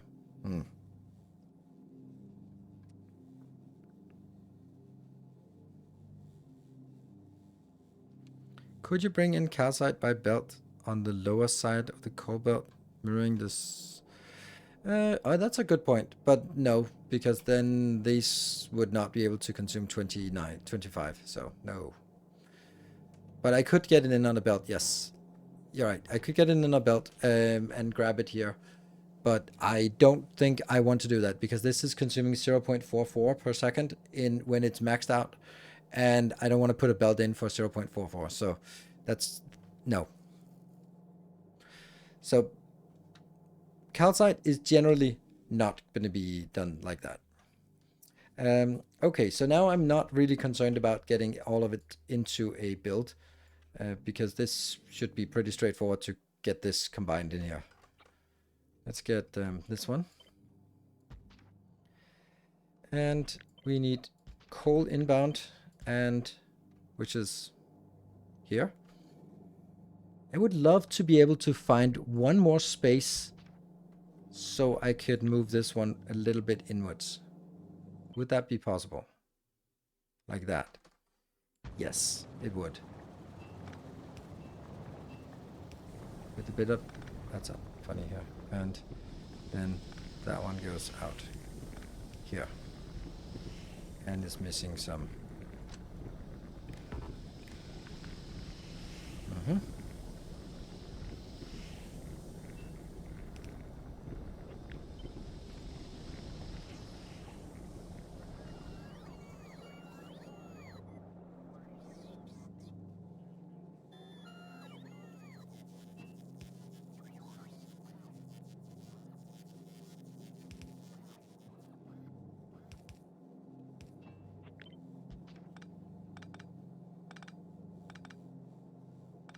There, that works better. Why? Because then I can at least pretend that I can get another one in here. It could go like that. It's not gonna be like this, I think. Also be inbound and yeah.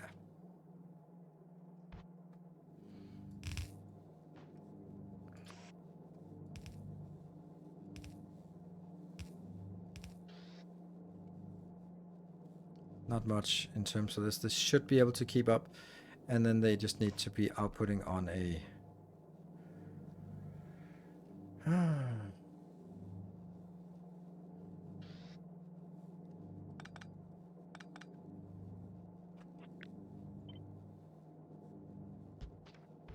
putting on this belt.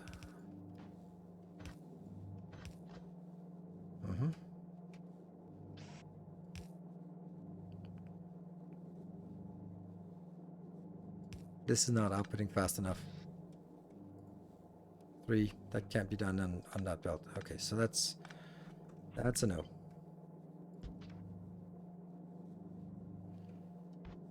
So they have to have 2 outbound belts. But inbound should be fine.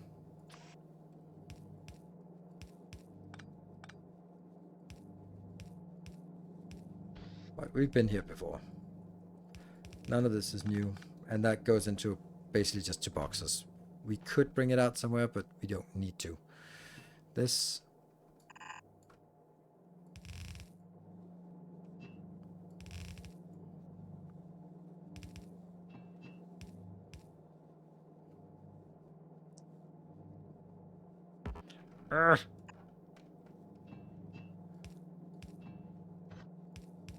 Petroleum gas cut by steam. Oh, it is, yeah, it is now. Fuck. Oh my god, this is not as simple as that anymore.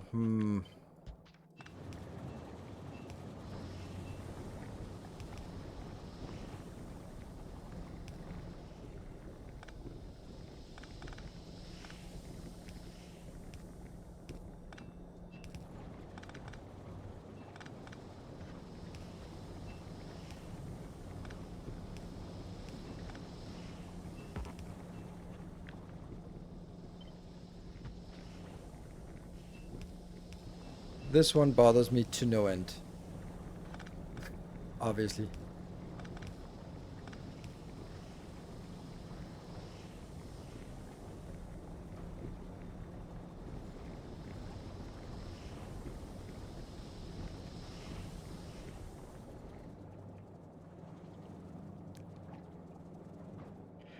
I'm thinking, what if I move this button up back up here? Move this down here. Then I can take you out. Then I could perhaps get this one in.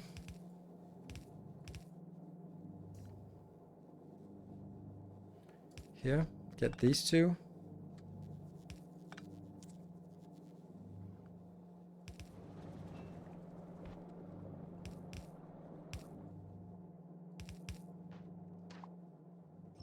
And now they're coming in at the same time, next to each other. That's much nicer.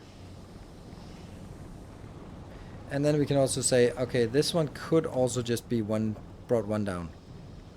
It could, but it can't. Because then it wouldn't be able to get up there. Then it would have to be... This would be too far down. Unless I... This one is possible, but then the input would be a little bit strange. It would conflict with the petroleum. Okay, maybe... Let's see if we need it. I don't think we need it, but let's keep it like this. And... put it into some boxes. Oh, we are just not caring about what are we not caring about? We're not caring about oh, the other way. Power poles. So we kind of skipped the whole power pole thing, which might be a thing, but let's cross that bridge. Let's cross that bridge right now, because I think that bridge is actually needs to be crossed right here.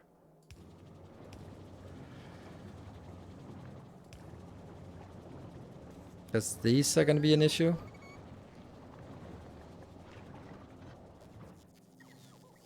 Yeah, so I can't move this over to win one more space, but I could just get like this would be fine, and then I can sort of say.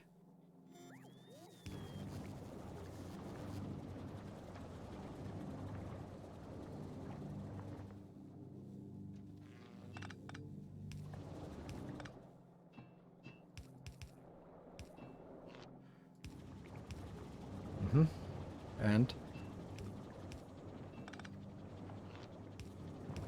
there. Yeah, that actually doesn't look awful. That looks like it's actually intended.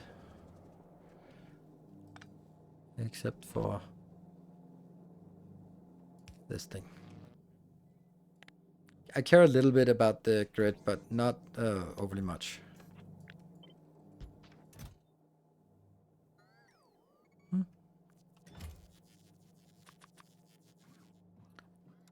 Yay. Useless making. There. Go. Did that change anything for you? Not really. Still goes up and around.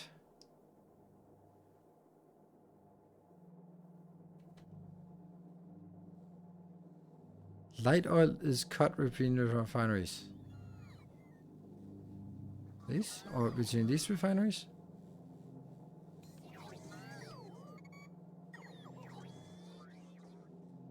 This is one network. This one's one network. This one's one network. Looks correct. Thank you. I think so too. We'll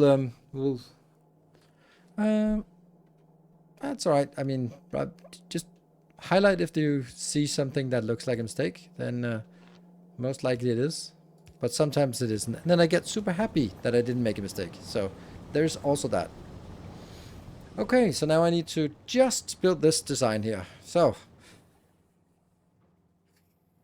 I mean,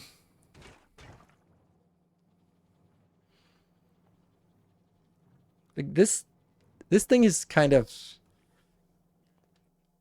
telling me that it wants to have this shape, but I don't think that's possible. Because I need to get these in here, and a 3-2 build, how would that look like?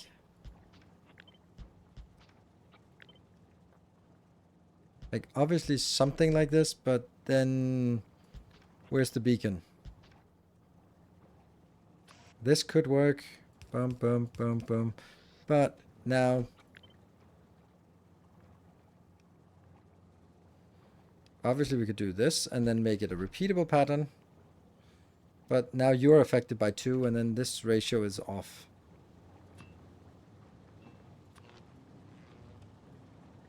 Yeah. Well, it's not really off. It's still actually pretty good, to be honest. So this might actually not be the worst case. Let's have a look at what this would look. That would mean, like, how do I get it out of this then? Because this will be a repeatable pattern like this. Actually like this. Then we'll just do like this here. That'll look better. Or maybe this will even look even better. Oh yes.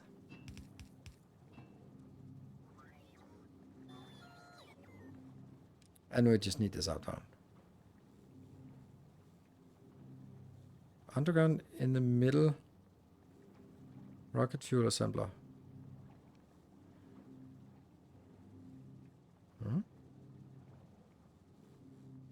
But this still has the issue of outbound, so this one is still kind of forcing it out on this side, which is not great, because then all of this compactness is kind of annulled by that. Unless, of course, I build a pattern that does like this. Then it still feels pretty close, and that one is making exactly 1 and consuming 72, so we need a lot more of this. Oh yeah. And then now I'm kind of thinking, oh, why don't you just do this? And if I do that, then it becomes off again. Way off. Yeah.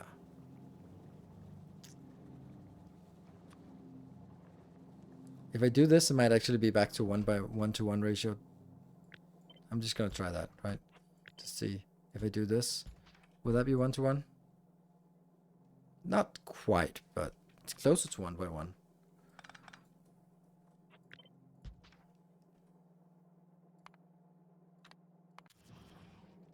I also had something up here that was incredibly compact. This one. Now this is obviously not a beacon build, but it's beautiful before beacons.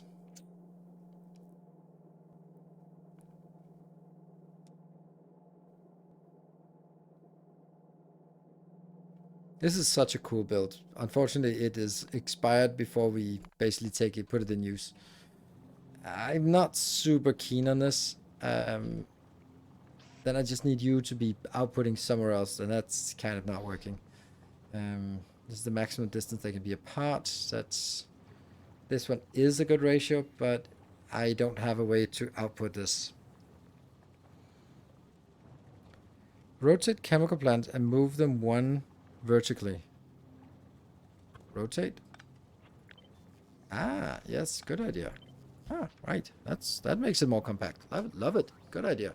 Don't know how that doesn't solve much, but it's correct that it's more compact.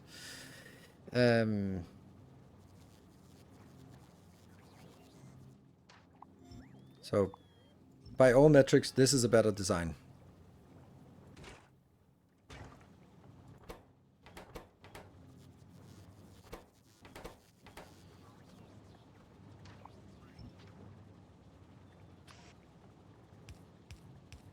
And then maybe we can justify it by saying, well, now that it's smaller.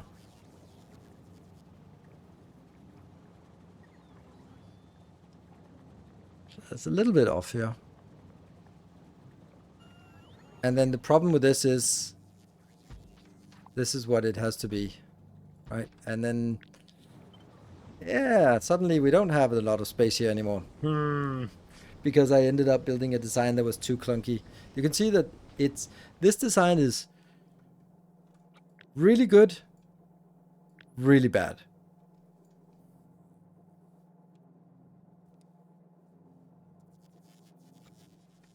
This one is, okay, maybe I only technically need this space, which means that I could move this one over to sort of get it closer to the edge, like that.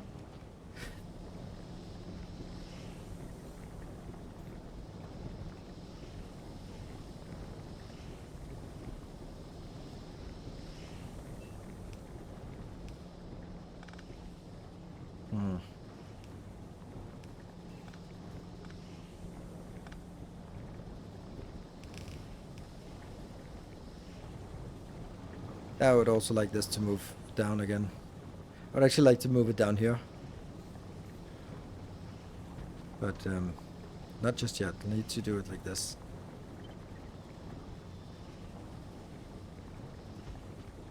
This must be possible, right? These two and these two. Yes, it is possible. Here, here, here, and... Alright.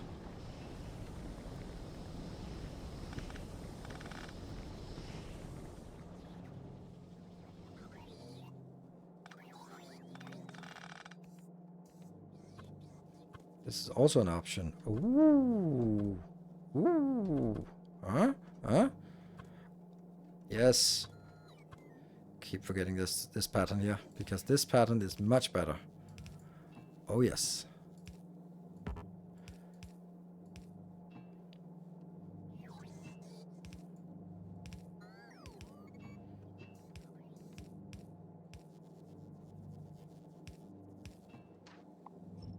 Much nicer. Then we can make it even one further down. Love the silliness. Love the silliness here.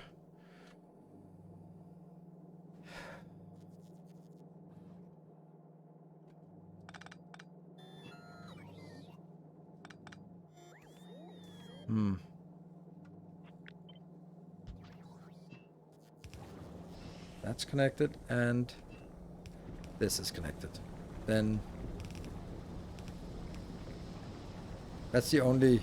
This is the weakest link design-wise, is this little curl here.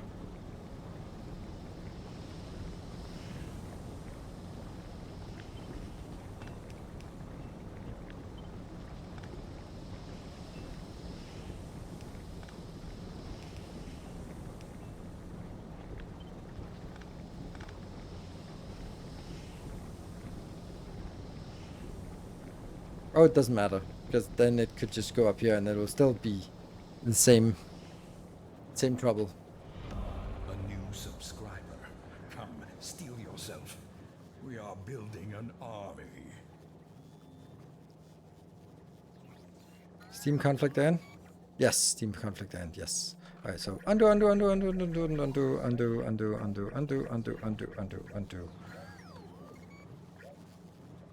I think this one. This doesn't know what it's supposed to be.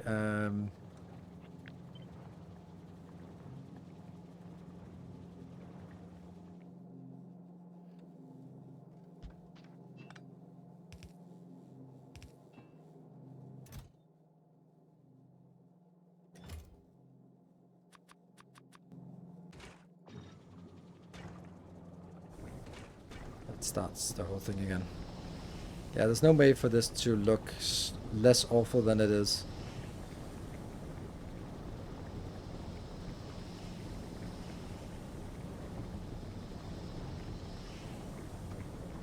What if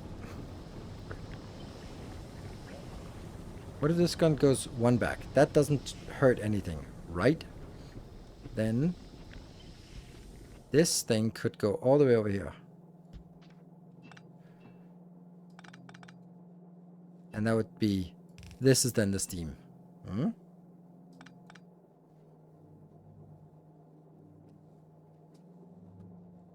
What would that do? Oh. But it would be better. Oops, this is a wrong one. Still fast enough. 2 point... Oh, no, this lost the beacon. No, it lost the beacon. Yeah, and Steam job increment, yes.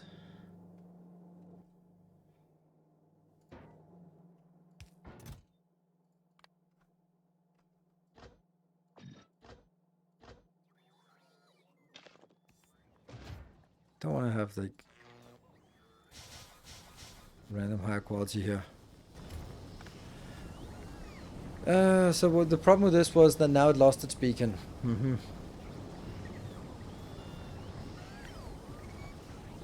This one was purely aesthetic, so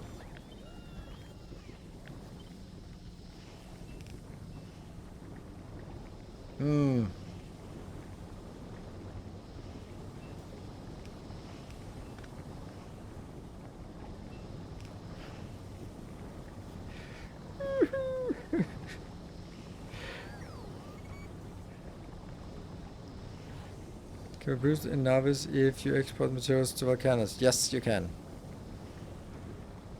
Well, the point of this one is actually to be able to free the belt here. Because, yes, that's awful, but this was the goal of what I did. So, yes, we did some awful things here, but, right? Yes. Even like this.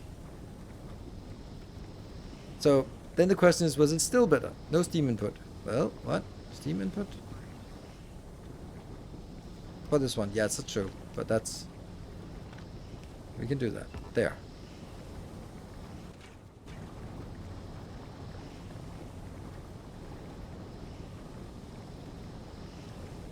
Vertical pipes can go heavy, light petroleum, then steam. This free space for the belt. Yeah, I was also thinking like maybe these two could be switched so that the steam would be down here. Maybe that would be better. So I'm just basically mirroring this side here. So instead of... But... yeah, that would actually probably be it better anyway. That's a little bit of a hassle to do. But you're sort of suggesting these to be switched. Let me see. There's an advantage of doing that. There's also an advantage of doing it here because now I can get the belt out.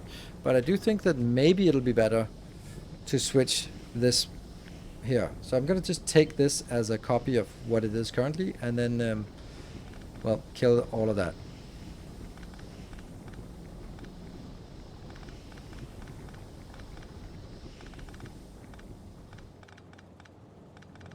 And all quiet. So now I'm saying I would much rather have it up here.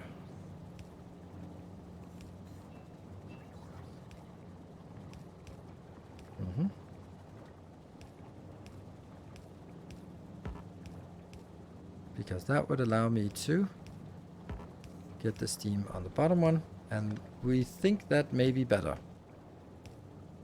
I think. Well, better is a big word for something like this.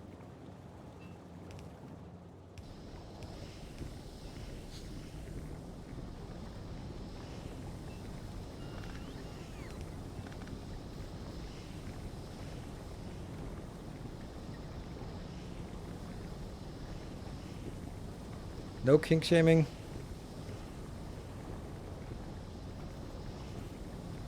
Oh, vertical pipes. Oh, right. Okay, they could go heavy, light petroleum. Heavy, light petroleum. That's what I have. Then steam.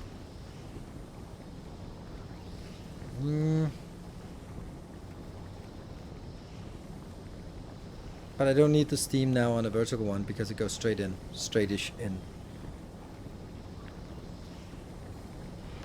Morden, thank you for the 46 months. Yeah, what we have now is cleaner. Yes, this one is a little bit... This kink we'd like to get rid of. But I don't think I can in an easy way. I could take this out and then kind of make it...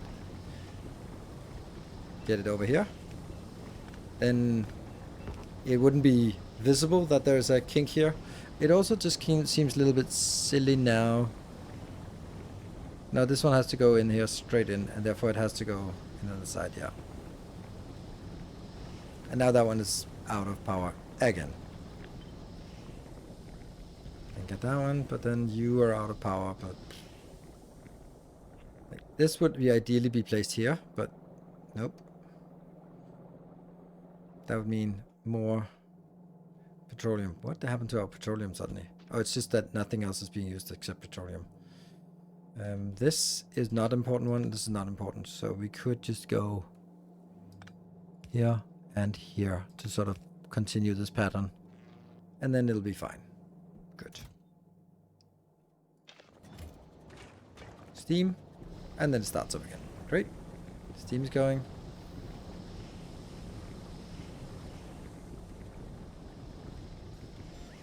You can clean up the water kink. Yes. No more water kinks. No. No water kinks here. That's some nice water kinks. This one goes around. I like this now. That is like, particularly the fact that this belt is so smooth. Good. So now we try to see if this thing can be put in here. I would love to be able to put one in more in here, but... Okay, let's be honest. I'm not super happy about this design. We have it. It's kind of there. Let's see if we can do something better. This one can't be compacted anymore. I'm happy with this, but let's see. This part is the awful part, and I don't want to do like weird squiggly lines. That's a little bit silly. And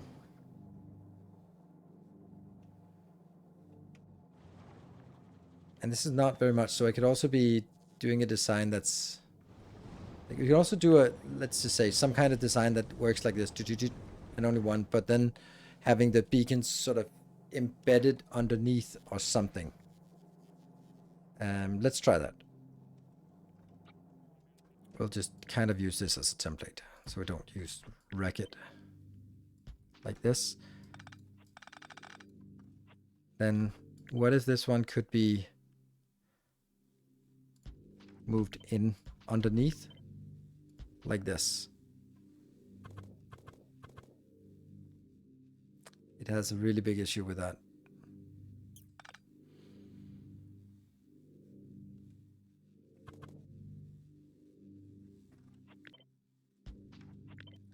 Then it goes out here again, which is the same coverage. The only really valuable one would be if it could go in and sort of reach both of them in here. But now it, yeah. Yeah, the ratios go off, but we can then just add more or less or something if we change the ratios here. But this bothers me that I can't get it to hit properly. And like now I'm thinking, how do we do this for green circuits? This is a green circuit build, like an old school green circuit build. Where do we put beacons in that? Wild idea, we can put solid fuel on a belt. So decouple them instead of the direct insertion, then basically decouple them and say, we have one build for that, one build for that. I don't think so, but I don't mind giving it a shot.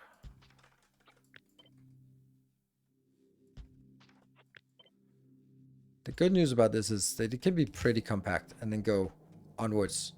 This one would then be a lot, and it would produce 15. So we'd now need to figure out how much.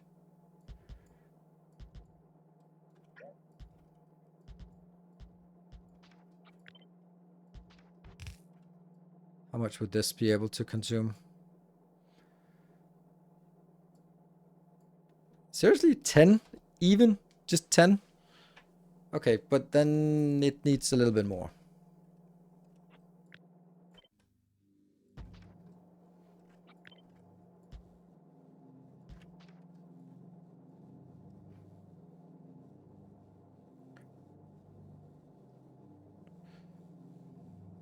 On a belt running underground above the red inserters. What?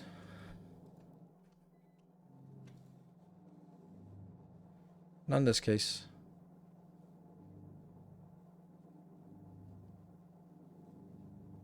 I put fuel on a belt running undergrounds above the red inserters. Okay, so not on this build, but on the build we were sort of trying to build down here, right? This little bit more open one. Where I'm just for now assuming that I don't do that. Yeah, then these would be, for example, that could work. Yeah, we still have the issue of how do we get this inbound. Might not be like there's a pipe here and there's a pipe here.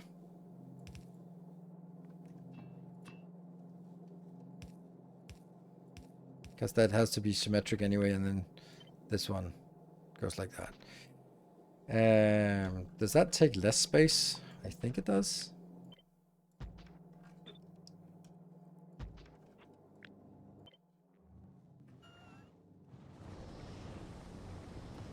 One tile off. One freaking tile.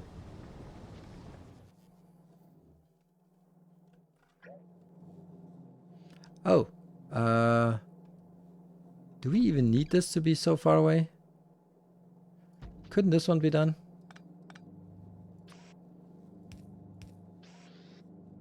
Am I missing something here?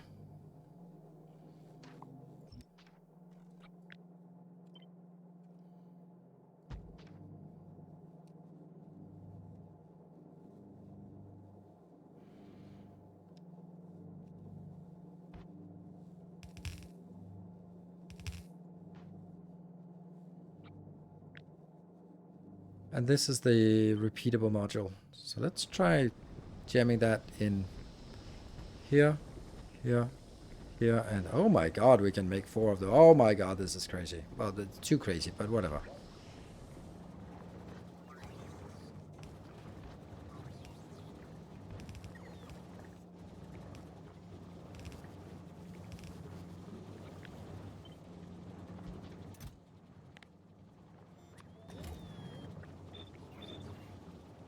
Love that there's a sound now when it updates one of those records. Like so now we just need inbound here somehow. This can be...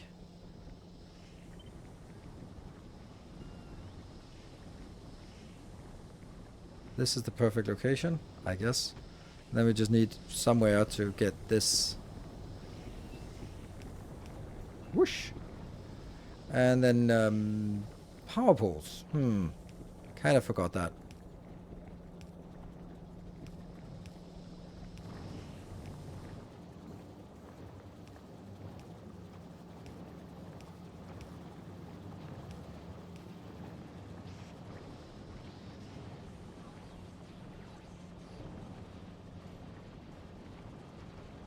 It's UI is annoying sometimes.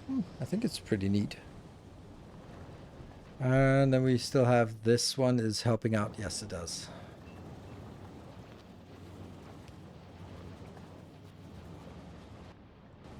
Oop. How did you lose your... Oh, okay. Well, that just happened.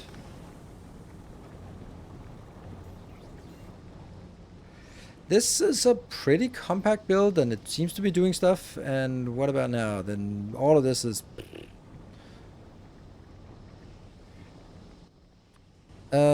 how do you make sure that the heavy oil is not consumed by the coal liquefaction? Because with the new system, it goes into...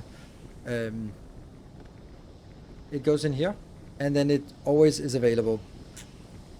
Well...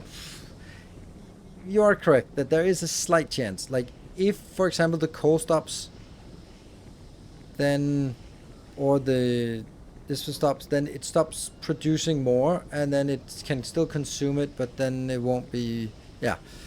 So you're right, it can still be done, and I'm not really securing that in a safe and sound way.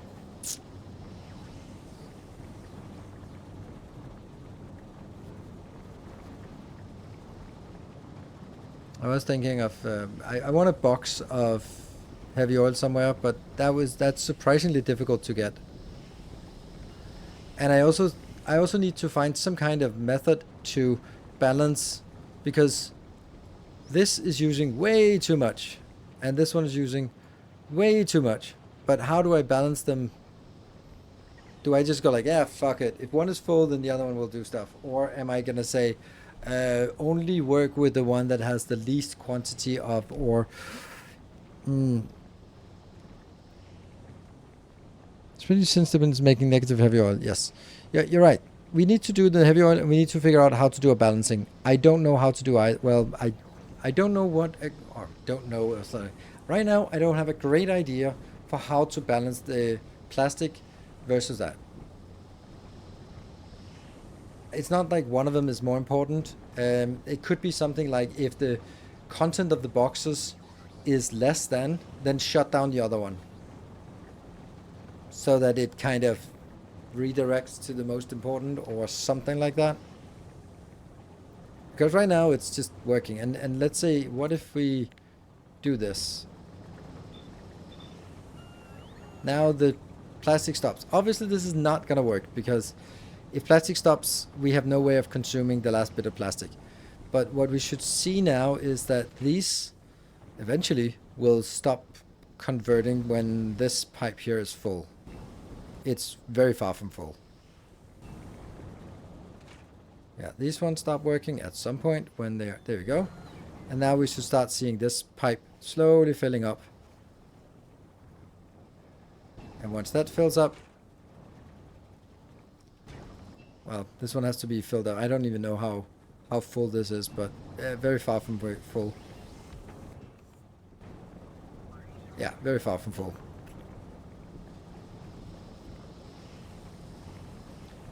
Move calcite for steam 1 block right. Should be able to put a tank. Calcite for steam.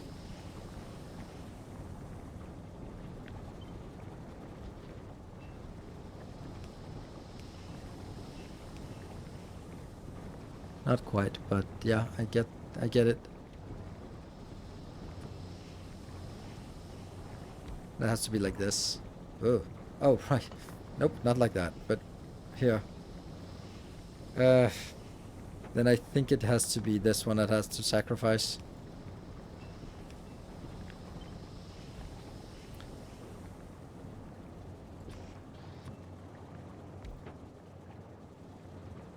So what is this one doing?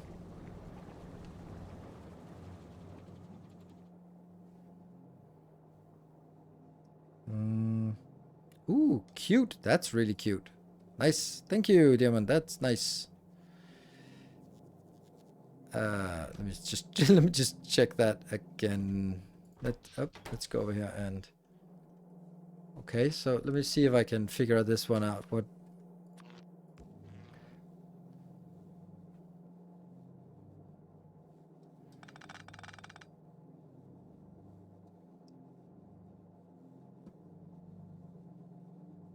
Oh, is that actually more compact?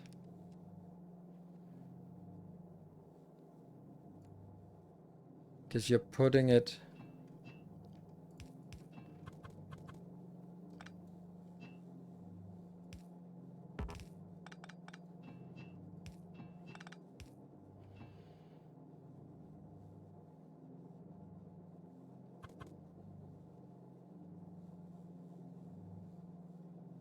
Let me just count. 1, 2, 3, 4, 5, 6, 7, 8, 9, 10 to the middle. 3, 4, 5, 6, 7, 8, 9. Shared 9. No, this is wider. Yours is wider than mine, so that's no good. Yeah, it looked nice. It looked really nice, but it was actually not a better idea. We'll keep this one.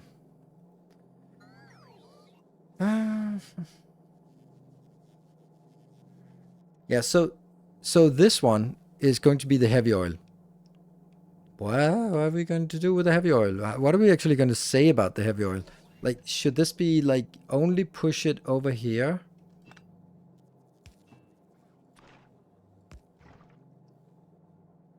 I guess it's something like this. And saying, okay, enable when the heavy oil is more than 1000. It doesn't have to be much. It just has to be a little bit. Right? So when it's more than 1000, you're allowed to reprocess it, which will be very soon, very easy. Yes. On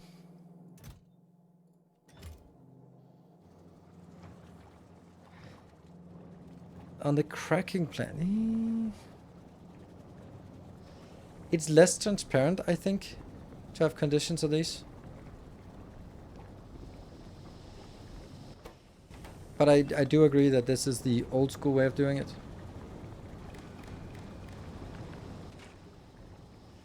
Nope. Nope. Why? Because that means that it's one parameter I have to change 4 different places. That's no good. You don't define parameters 4 different places. You define it once. That threshold, 1000. You define it once, and that's it.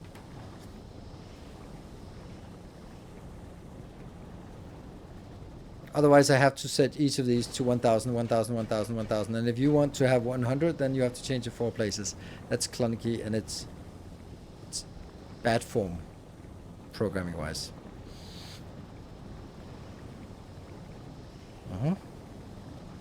So that controls that I'd never run out. Now the next one I need is how do I balance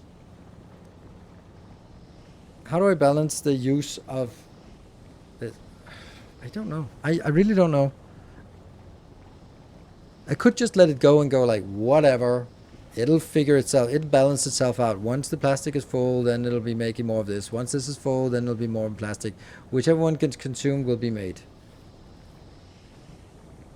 Control light cracking the same way, but is that?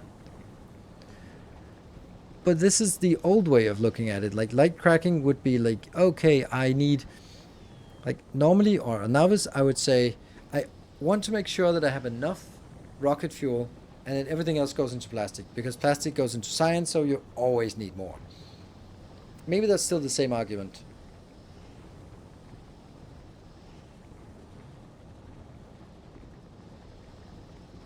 That's not really a good argument.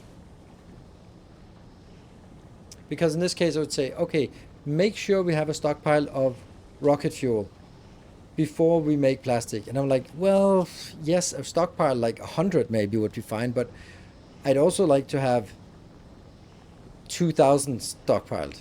That would be nice to have 2,000 stockpiled because you never know, and that would be nice to have it.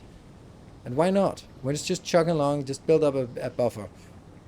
So if it's less than 1 to 100, then absolutely stop making plastic and start making rocket fuel.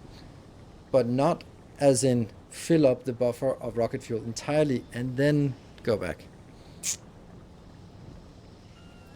It will get stuck if plastic isn't consumed. So fluid voiding, no. And that is true, but there is no realistic scenario where you're consuming rocket fuel but not consuming plastic, because plastic goes into red circuit, which goes into blue circuit, which is part of the rocket, and it goes into low density structure, which is part of the rocket launch. So you will always consume some plastic every time you consume some rocket fuel, with the exception of trains running on rocket fuel, and that's not going to be a big deal. So there will always be a slight consumption of plastic together with it, but there might also be a higher consumption of plastic which is not matched by a consumption of rocket fuel, such as we make red circuits, blue circuits, modules, whatever. Or you don't limit anything and it will split evenly. Yes, I think it will split evenly. Rocket fuel for sending stuff up seems important. All of it is important. Like if we are not going to launch anything if we have rocket fuel but no red circuits. No red circuits on. No blue circuits and no low density structure. So we need plastic as much as we need rocket fuel. The question is just, do we let it self-balance by just letting it go and then it'll be working at half pace, all of it? This is actually looking like it's working full while these are starving. Alright, it's because I did this, yeah. Now, consume all of it. I'm a patron and I forgot to follow. Used to watching bots. Well, you couldn't chat if you are not followed.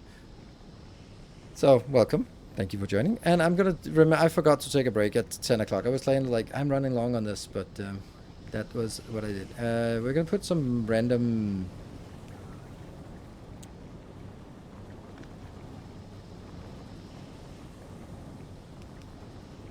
There.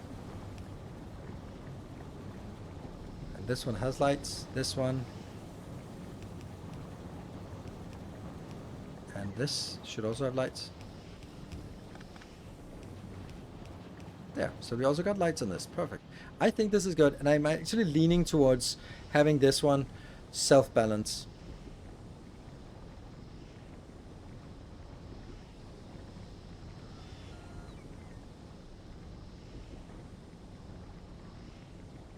Basically the way it works is for every light oil that is available in this light oil network, there are now 1, 2, 3, 4, 5, 6, 7 consumers here and many consumers up here.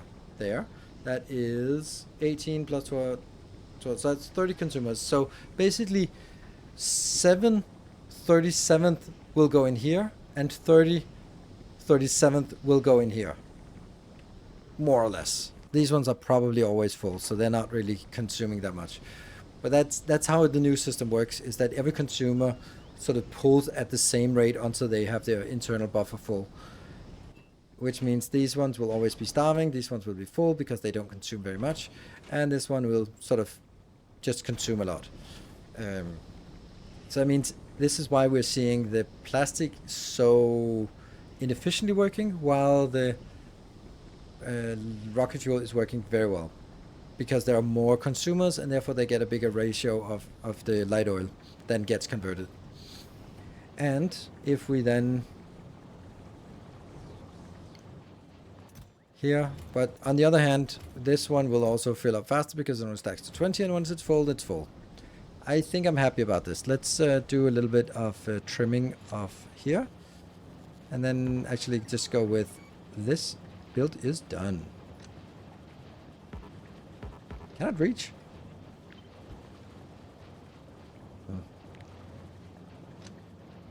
Yeah. I want to get those from the corner, and it doesn't matter, but I like it. If at all possible. It's not possible. No, then I'm gonna have to accept it. But I don't like accepting it.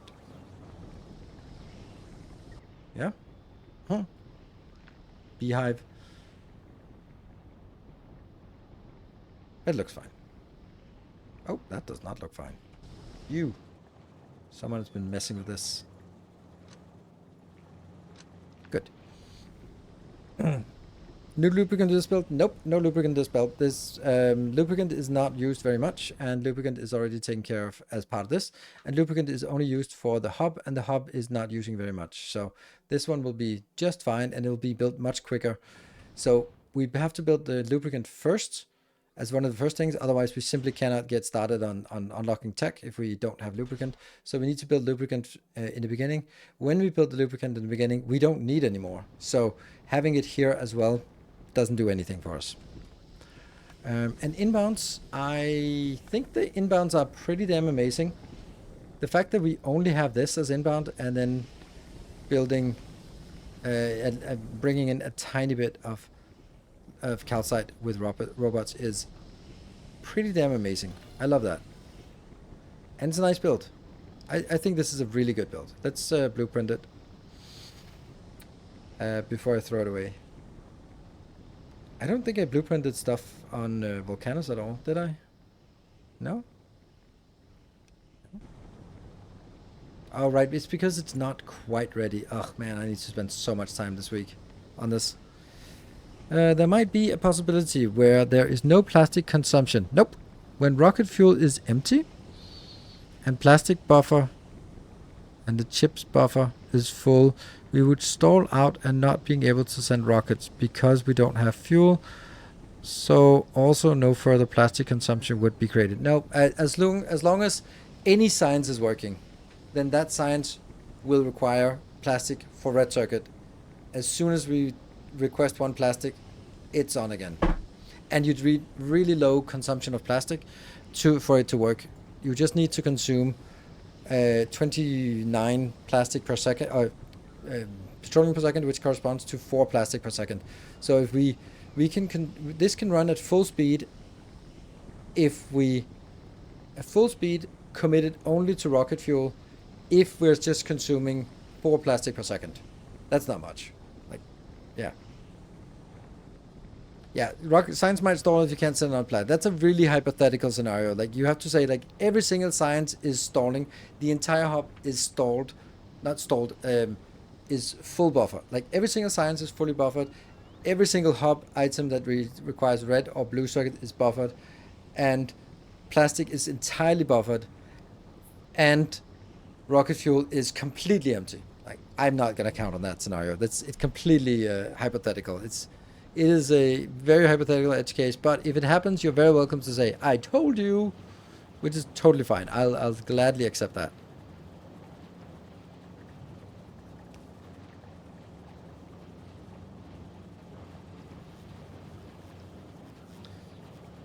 We can plan for it, yes, but there's also a case of it is on the same level as you as a programmer is um, sort of making it robust towards solar rays flipping bits. Yeah, okay, that can happen, sure. And I know every single developer out there. I know you. You've all been using that as an excuse for your own shitty code, and you just be like, "Well, there must be electromagnetic radiation flipping a bit. It must be because I don't know. It's not my code." We've all know you've been using that excuse, and you don't build code to be robust towards that. And it's kind of the same kind of hypothetical scenario. If it happens, I mean, you are an operator. You just do that. Cosmic rays are the bane of my existence. That means you are in charge. That's probably because you are not as a developer, but you are working as QA, and you hear the developers say that it's cosmic rays. You've reached the stall point with bigger issues. No, actually not. Like, literally, if that hypothetical scenario works, then all you have to do is do that. Then it works again. It's that simple. So let's not spend too much time on a scenario that is so hypothetical and is so easy to fix. Kevin Rain sent. Didn't get that.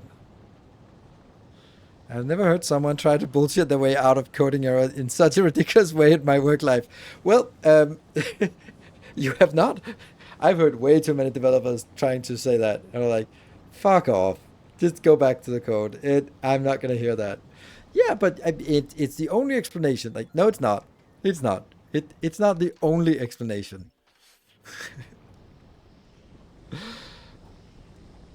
Most of the time, you are not paid to write bulletproof code, rather than make it work. Somehow fix it later. Yeah, exactly. This is also the point. Like, we are not supposed to make a Factorio base that can handle every single hypothetical scenario, because then it gets so convoluted that it breaks under its own weight instead of actually working. So at least that's kind of my opinion on those kind of things.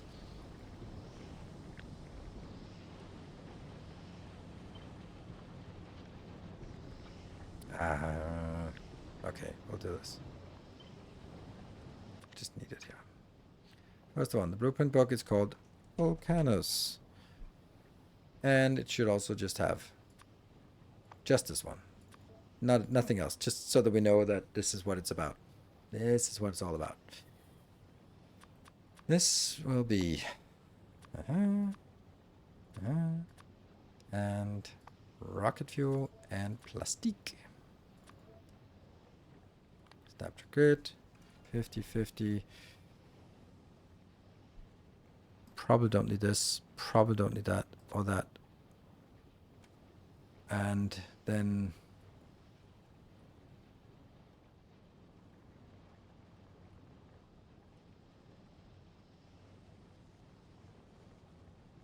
boop. Yes, perfect.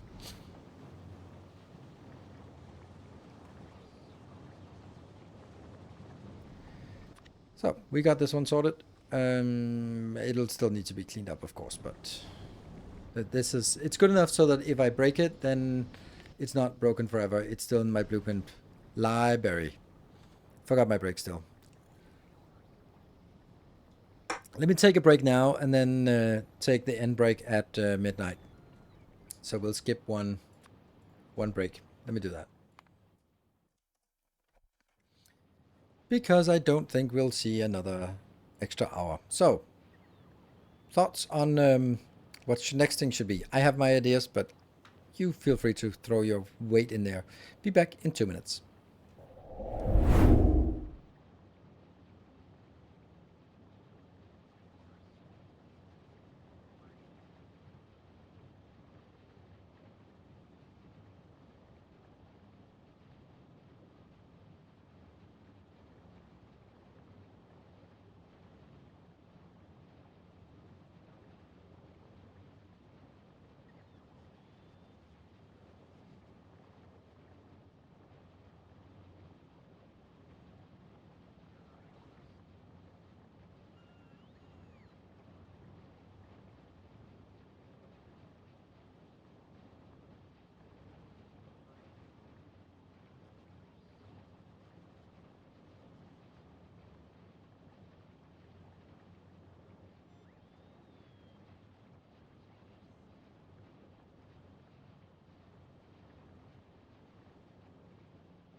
And we're back. All right, so let's see.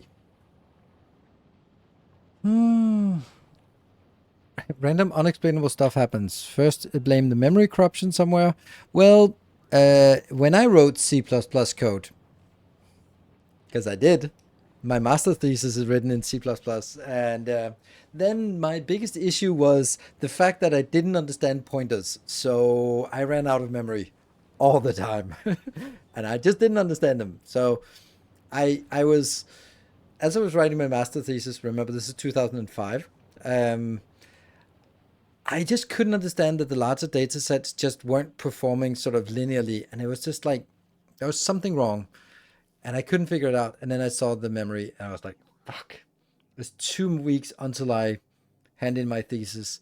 There's no way that I can learn how pointers and releasing memory works in the time, and redo this.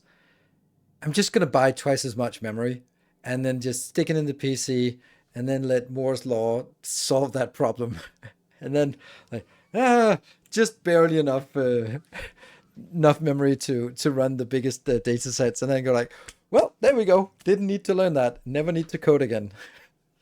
And that is, and then I thought at that time, it's like, I will never be a proper programmer if I do those kind of things. But I'm sure that all of you out there go like, oh, spoken like a true true programmer. Like, do I want to learn something, or do I just want to copy paste someone else's solution, or throw more hardware at it?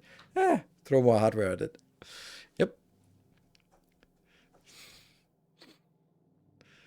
Manual memory management is easy if you never free any memory.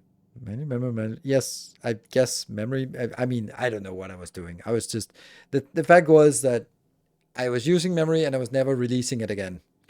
So, and remember, you have to think about as a novice 2005 programmer. So I'm sure that there's a lot of, no, I'm not sure in C++, but I would imagine that there's a lot of handling added since then that sort of makes that easier. But but that was just not happening.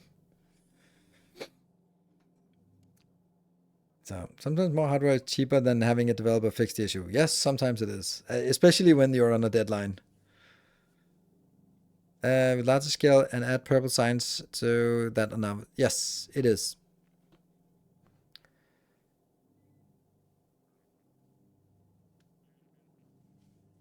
If you just nest enough loops, eventually the problem will fix it off. I don't know.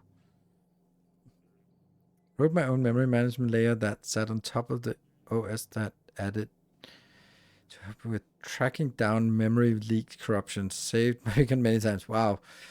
Yep. I mean, that sounds like a nice thing to have if you need that. So, yeah.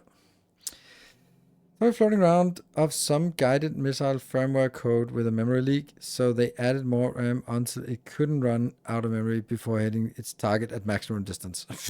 I mean, we don't know if that's true, but you know, it's one of those stories that it doesn't matter if it's true, and we will never know if it's true, but it's a good story. So now we are actually in a scenario where plastic is full and the whole thing has stopped. So if we now consumed all of our rocket fuel without consuming a single plastic, then we'd have a problem. But that's not happening.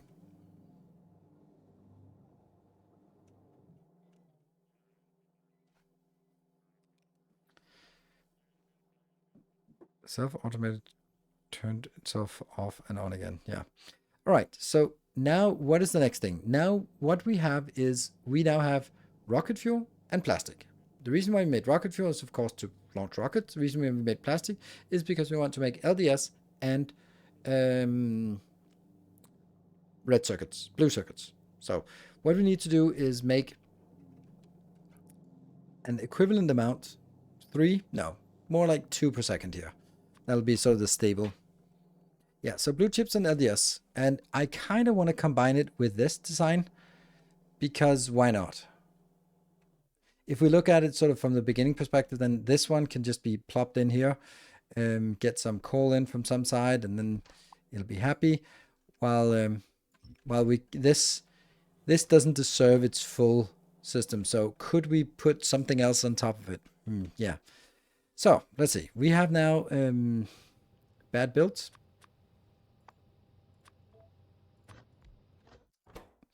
We need to make red circuits. That's pretty awful. Here. Let's just start get some sense of scale here.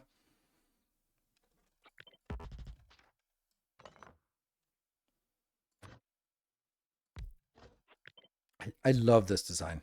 Like, this is my favorite. This one. This is it. There's a lot of things this doesn't do, but there's also a lot of things that works really well like this. Okay, and the worst part is we do not at this point have any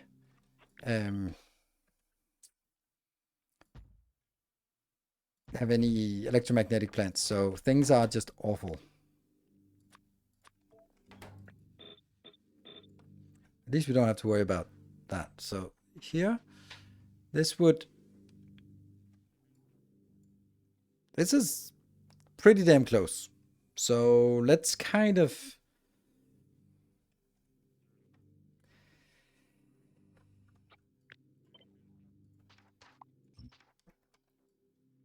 maybe this is the scale we're looking for first. And then we need 17.5.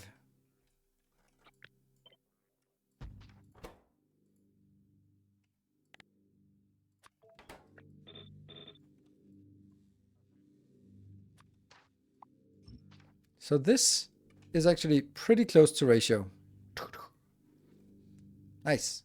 But there's also another part, like if this is 1 to 1 to 1, there might be a better way of doing it. But it is at least sort of, yeah, the hub will consume extra reds and extra greens and extra blues. So the whole thing has to be... Right now, the first thing I want to do is kind of get a sense of, is it going to be this size or is it going to be double the size? Then... Right now, this does not look like an intimidating amount of anything. So this is good. How quickly are you planning to go to full gore for EM plants? Not quickly. My intention is that we land here. We need to get yellow and purple science on here before we move on. And then the question is, if we want to make those two things, shouldn't we also get the other 4 sciences? Ultimately, yes, it's going to be a lot of design work, but stamping it down is going to be pretty simple. It's just, okay, now we need these sciences. 1, 2, 3, 4, 5, 6. Good. And then hook up the stuff we need, and then that should be fine.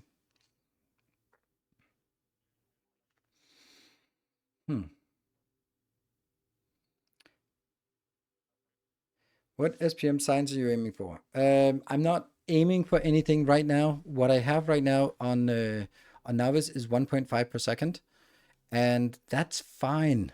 But that's also with blue.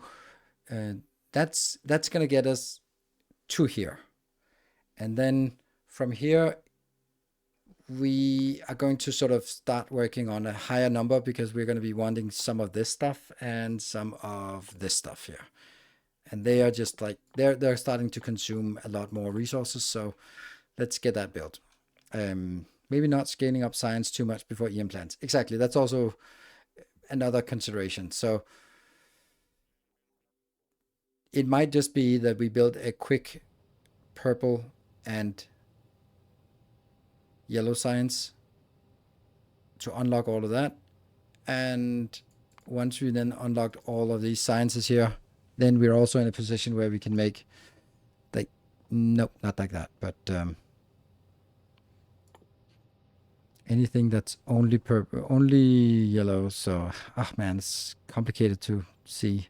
Okay, so batteries, yes. Laser shooting speed is relevant, but fission reactor. It's annoying that we can't do this easily before we go back to Navis, and I don't really want to go back to Navis for those kind of things. Personal Roboport Mark II must also have a Personal Roboport Mark I. Okay, so that's not really that valuable. It's also not accessible, but getting better ammo would be nice. What else? What else? What else? What else? Robot speed, cargo size, sure.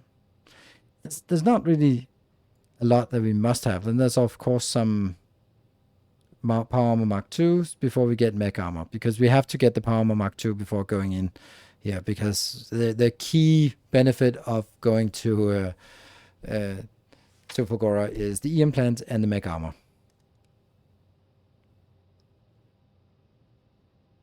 Not a big deal to ship like 50 uranium cells. Well, it is because we don't have uranium, so that is a big deal. It's something that has to be built, and we want to leave Navis as fast as possible. Here there's not much, like also uranium ammo, not really needed for anything. Yeah, no, not really. Remove the correct. No, I didn't remove it. I just want to. I value going to Volcanus first or before. Like, yeah, we have this one. The part about this one is, sure, it works.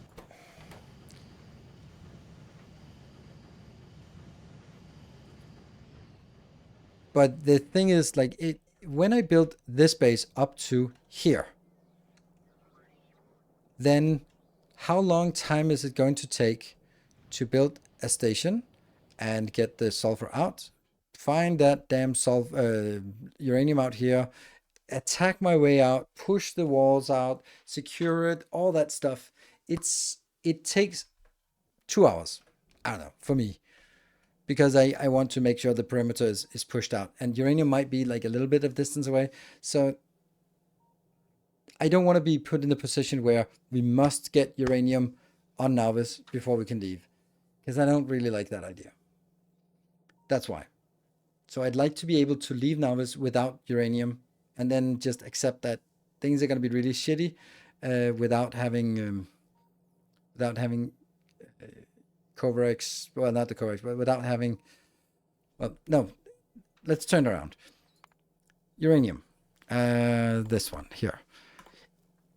I don't have this. That means anything that is below this is inaccessible. That means I don't have the portable fission reactor. That's okay because I don't have the yellow signs either. So there's 2 reasons why I don't have it. If I unlock uranium, I still don't have the fission reactor because I don't have the yellow signs. So I'm needing yellow signs anyway. So for me, I'm kind of thinking, okay, it's either getting uranium and the fission reactor, which is yellow signs, or it's neither. And I feel that it's neither, and then get to Volcanus, set up some yellow signs, maybe come back to Navis, set up some uranium, and then go to Fulgora. Or maybe even get the yellow signs, go to Fulgora, because even on Fulgora, we can probably, can we make do with? It's just so bad, this portable fission. No, this is really good, but we needed something before that. There's no power option before that, unfortunately. Like the solar panels are so bad. It bothers me that they're so bad.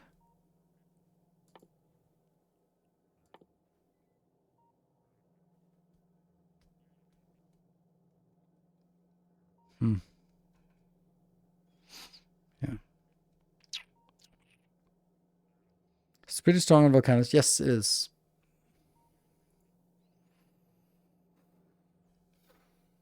So everything about my decisions is about where is the next hour most valuably spent at.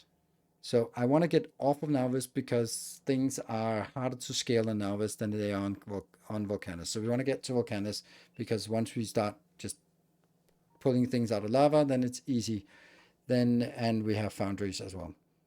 So we want to get there, and then when we can, the argument should be when do we have easier time to build something back on Navis?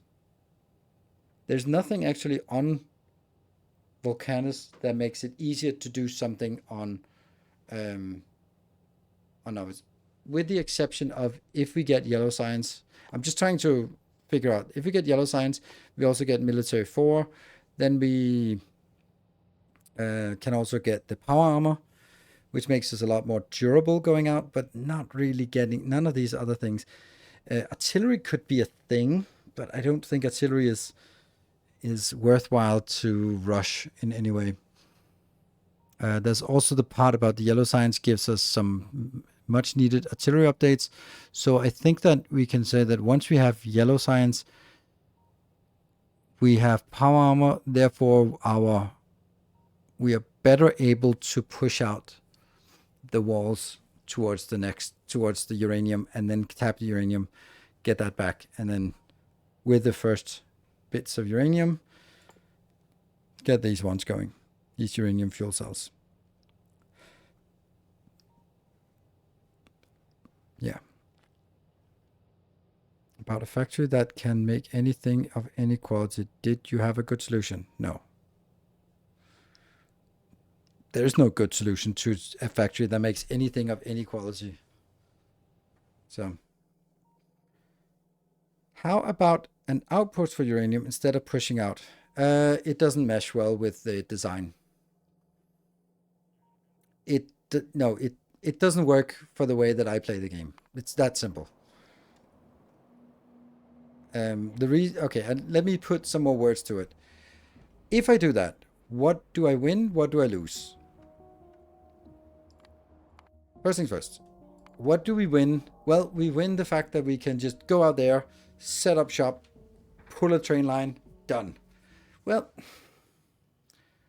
what we lose is that you have to build everything out there yourself. And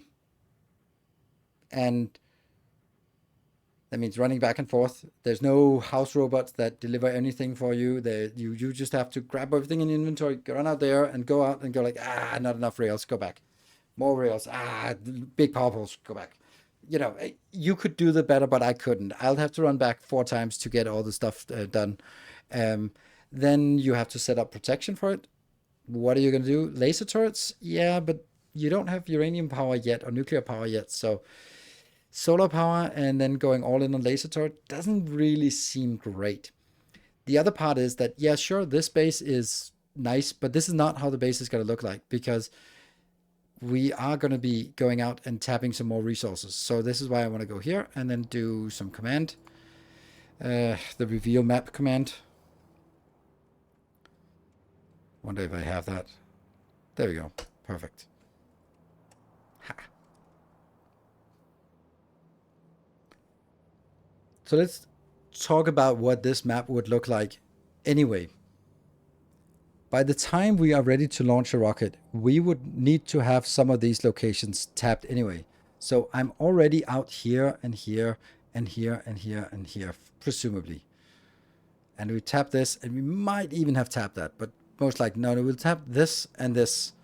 And at that point, you can see if I have a perimeter that looks somewhat, can I do drag? Like, oh yeah, like this. Like if I have something that looks like this, then the incremental need to go like that isn't very much.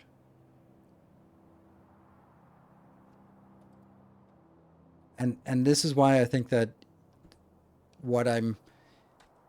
if you're sort of building the base, this is my base, walls and in the right white box, and then have an outpost here and an outpost here and an outpost here and an outpost here and an outpost here, then by all means make another outpost, by all means. But that's not how I want to build. I would build probably at least like this, and then to get uranium, I would have to extend it out here, which means that by the time I want to extend out to get this oil, I would extend it out here anyway, because, you know, then I get the uranium anyway. So that's why my way of working, and then I can just let the house robots do the work, and I can run around trimming all the bases, and yeah. Ooh, could you copy the completed base to check the footprint on the real numbers? Yeah, sure, that's a good idea.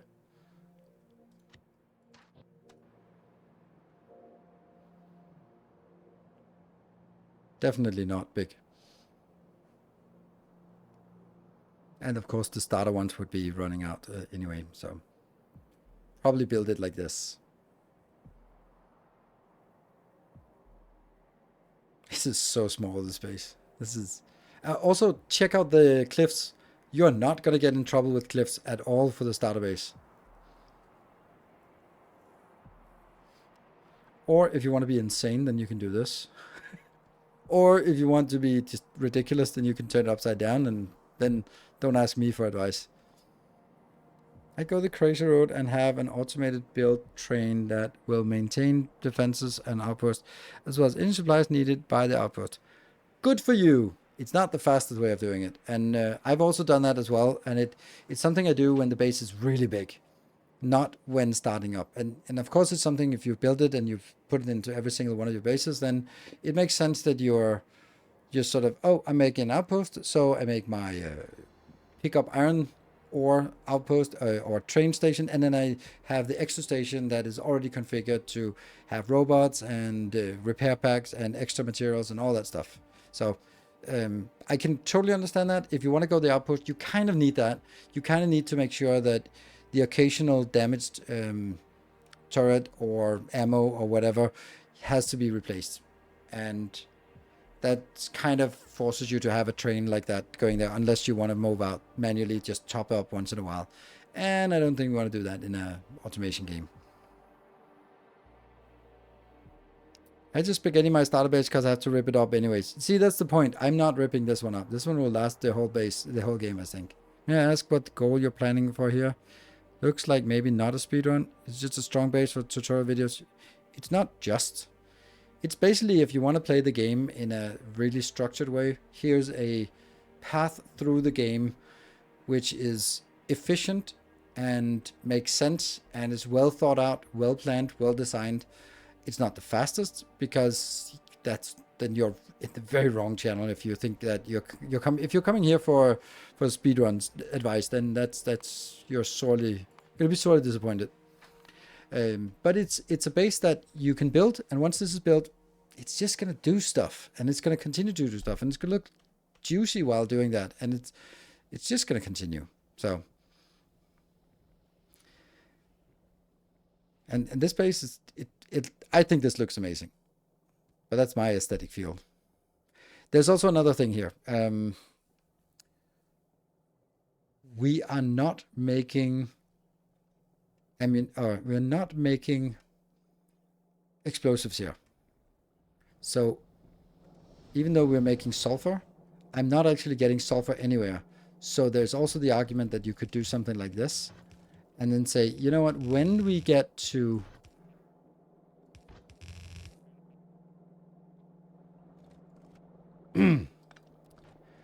never mind.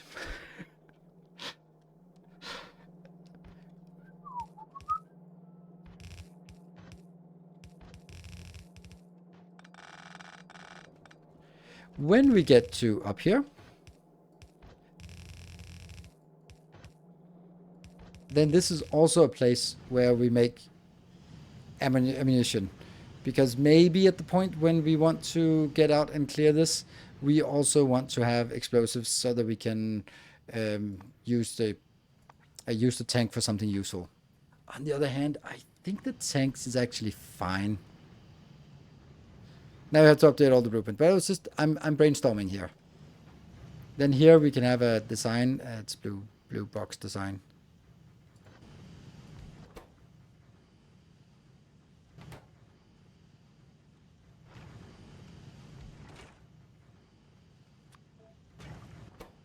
And then either make it into shells, cannon shells, or explosive shells.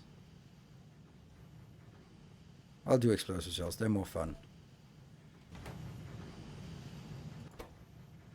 And plastic and steel is something we have. Steel here, and plastic is somewhere. It could all.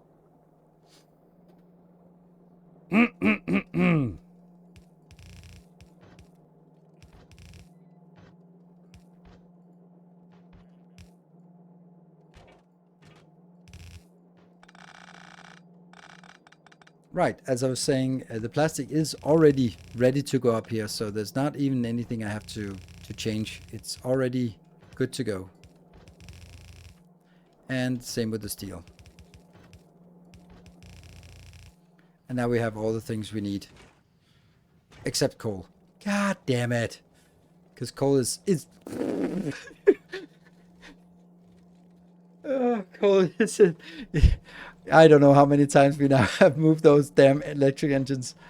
Okay, so as I was saying, we have everything prepared for a excursion up here.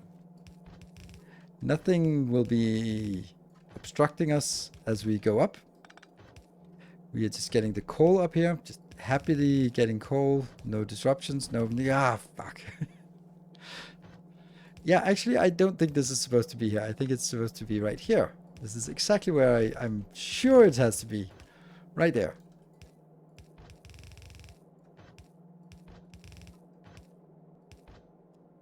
No.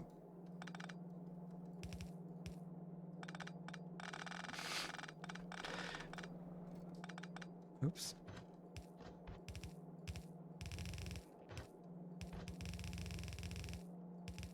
So, as I was saying, everything is already prepared and we didn't even have to do any changes. We have all the things, the sulfur, the coal, the plastic, the steel. We get that up here.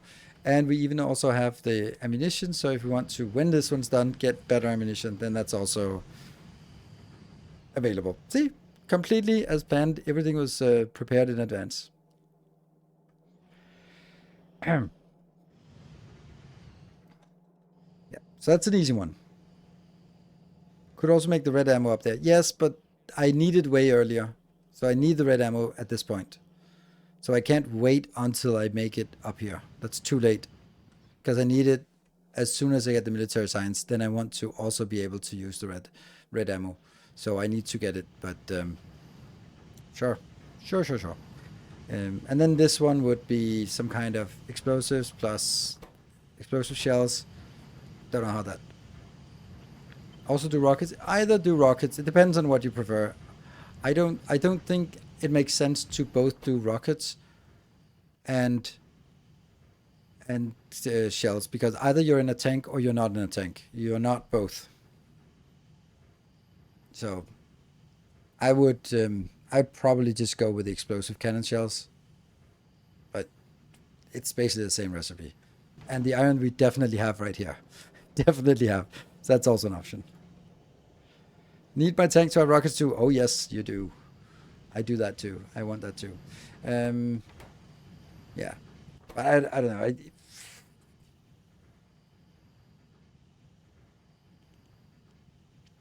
I don't know. What do you guys prefer? I think if I want to clear biters, then build a tank, put explosive cannon shells, and just run around and exploding everything. Boom, done. Not a big deal. While if I run around with rockets, then how am I gonna kill all the biters? Do I run back and forth with turrets and stuff like that? Artillery is too late or too cumbersome to set up at this point. Yeah, tank it after Spidertron. Yeah, Spidertrons are kind of at that point. Biters are not really a thing, but sure, if you want to expand, then it's nice to have like a couple of those. Yeah, you just turret creep. Yeah, but turret creeping on is fine if you want to go out and tap and for outposting. Turret creeping is fine, but for sort of clearing out. Yeah, let's take this area. Then turret creeping is pretty shit in my opinion. Then you want something that's faster. And they go like, okay, and now I want to take this area as well. Or something like that. Then I don't like, yeah, I guess yes, exactly. Too much sort of picking up, going back, repairing. So this is not much work, much more work, and we have the space. I think in the spirit of the mascot, it would be sensible to build both, just to user has the option to choose. Uh, my my opinion on whether that makes sense depends on how much space I have. Because if I don't have enough space, then then it's a bad idea. If I have enough space, then it might be a good idea. So yeah, it's a little cheating to say that. Um, but this definitely needs to be moved. So I guess we leave Volcanus for a little bit and oops, and do a design work here because now we got distracted. There.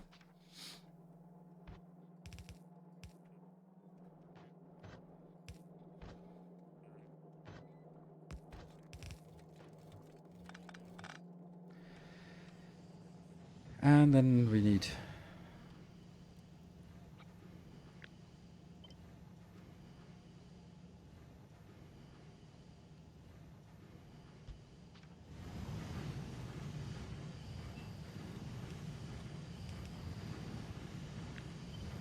Okay, so I can talk a little bit about some real life stuff that's just kind of musings, nothing particularly exciting. So anyway, here's a little bit of insight into what I've been doing today.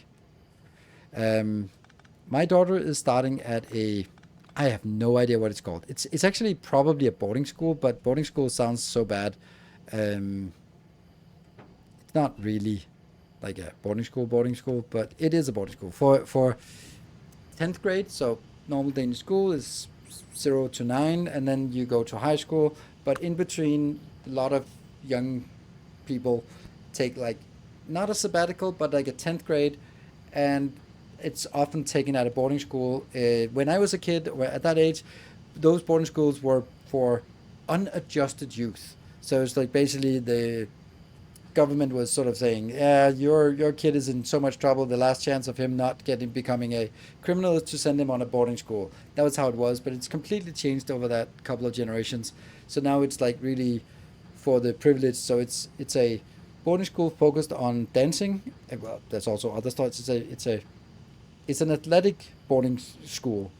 No, it's a after school. And where were we? Yeah, so and she's going on a dance class, so we were there today for a tryout day. So I was sitting there with over 160 other kids, and they have like 3 of those, so like 600 kids. So I was sitting there, all the parents were in the back, all the kids were in the front, and looking at, they're all 15-year-old ninth graders. It's fucking ridiculous. So some observations from an old man at the back. Like all the young girls were incredibly good looking. Like they were like perfect hair, perfect makeup, a little too much bronzer to be honest, with lipstick, with perfect clothing and expensive designer bags. They were just like a whole bunch of little models, and I was like, and of course it's a athletic school, so everyone is really athletic.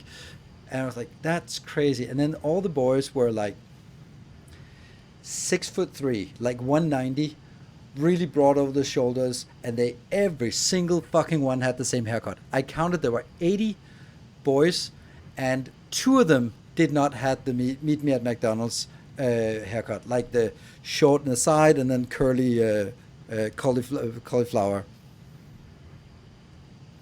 It was so ridiculous. Like everyone except 2 had those. Yeah, the broccoli cut.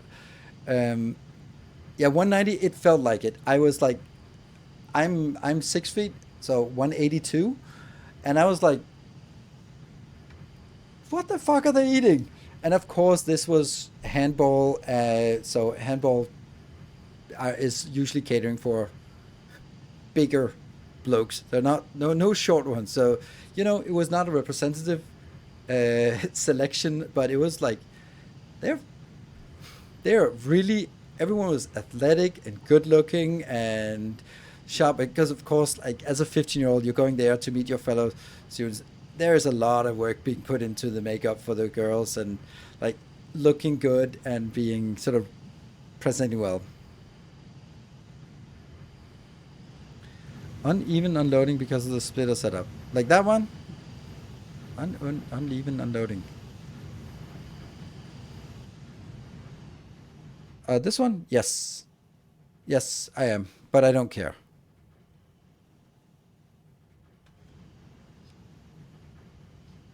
But it was really it was crazy to see how youth looked like today. Might Mighty different from the stories when I was in school. Exactly. It's also what I was. It was exactly my thought as well. Like, damn, lots of things have changed. Yeah, and just to put it into context, the girls were like full on makeup. I don't like that makeup look, overly makeup. And the thing is, like, they still have like baby faces, but they look and dress and behave like adult models. And they're like it's so jarring to see these baby faces and then sort of pretending to be very grown up. I'm like, is this US? Sounds like US. No, it's then Denmark. No, you wouldn't see. Sorry to say that you would probably not see a more homogenous group than, like, you would not see this group was about as homogenous as it gets, because first of all, this, it's only for athletics, so you have to do tryouts to get accepted. It's costs a lot of money, so it's only for affluent parents. There are no sort of, there are some scholarships, and then the Danish society is incredibly homogenous. So I don't think, now that I think about it, there were no one who were not like Caucasian, white, ethnic Danes. So very, very homogenous group, to the point where every single of the boys had the same haircut.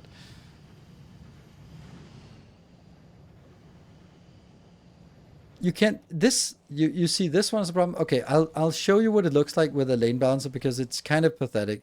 Therefore, or not lane balancer, but this one, right? So if I put this in, like, what does it do actually? Like, it just doesn't make any sense for me to put this one in. Look at how little it does. Like, okay, so that one comes from here, and then these two go over here. So okay, so let's take this out.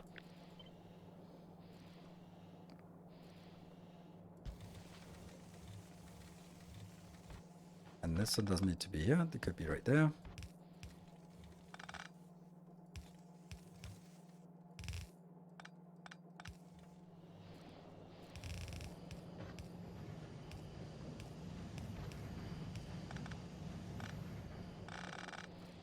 Like, is that better? I don't think so. I think this looks stupid. One by one lane balancer. But lane balancer doesn't matter. Like, why would you care about a lane balancer? Everything gets consumed anyway.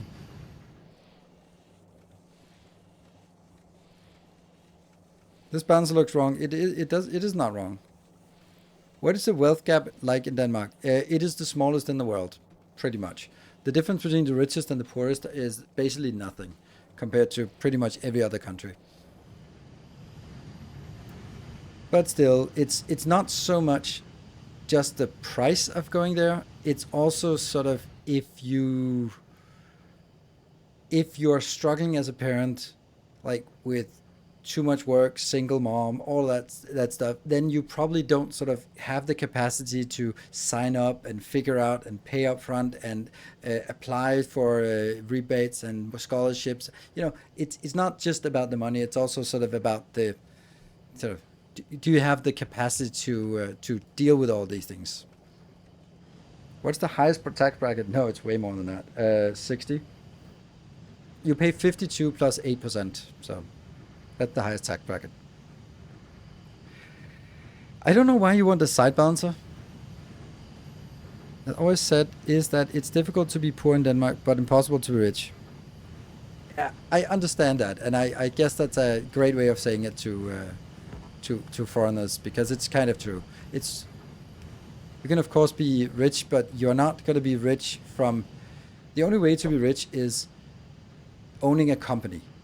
You can't be rich by having a high salary, because the salary gets 60% taxed. So the marginal increase in your salary is never really worth it. So you get to a point where the marginal the marginal value of a salary increase isn't very much, and you'd much rather want something else, options or something. So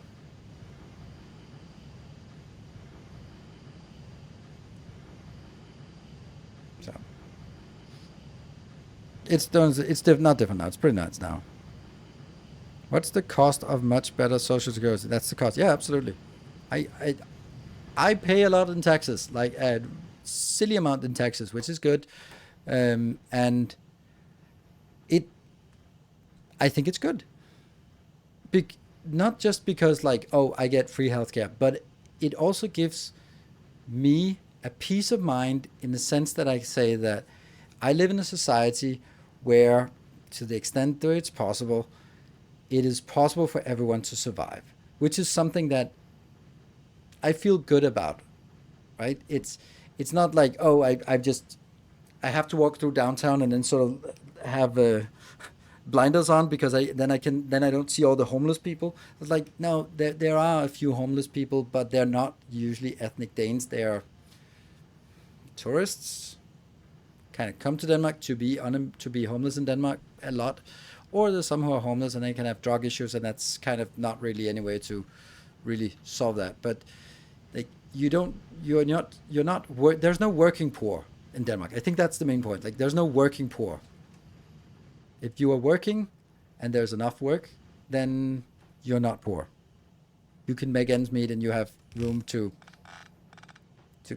get some good stuff as well, right? Okay, I'm gonna need to do this first so we can do this design here.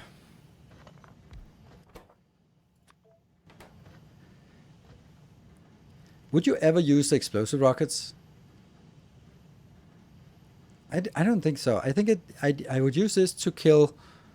Like, if you want this, man, I kind of have to, because you never know. You never know what silliness people are up to. But does that mean I also need the other kind of explosives just because sense of completion here, right? Yeah, I don't think this is relevant except on Volcanus, and I don't think this is relevant. So I think we just build these two.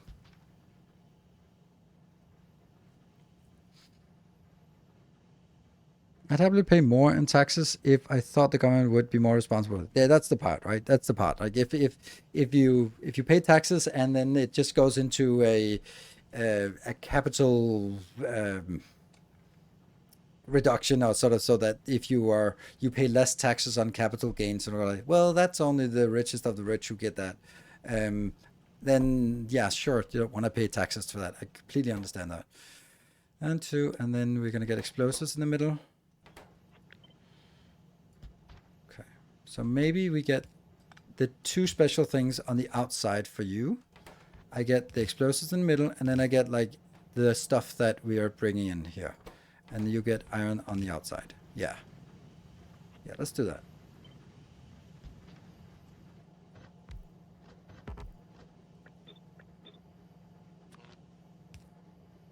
I dislike this pattern though. It takes so much space, but let's try it today again, for old time's sake.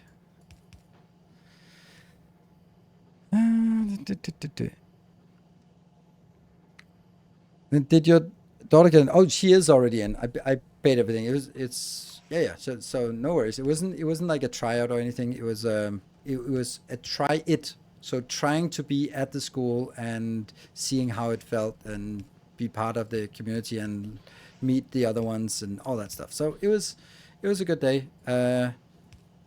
I must admit that I had a little bit more high hopes. I had talked to her. We had to drive for 2 hours to get there, and I had told her, like, part of this is also like we have some time to talk, and and then we got in the car, and I was like, so what are you looking forward to the most? I'm like, I don't know, I'm tired.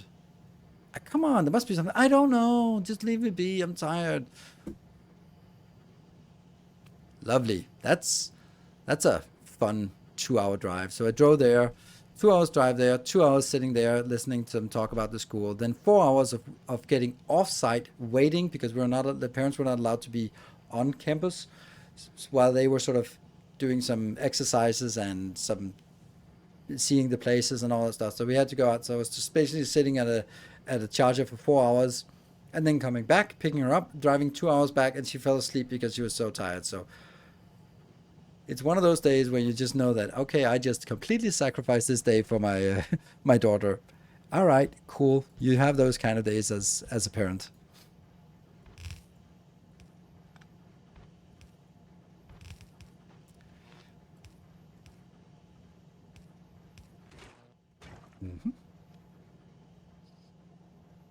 My kids depend on certain programs for special needs, and they're getting slashed as we. Oh, I'm sorry. Sorry to hear that.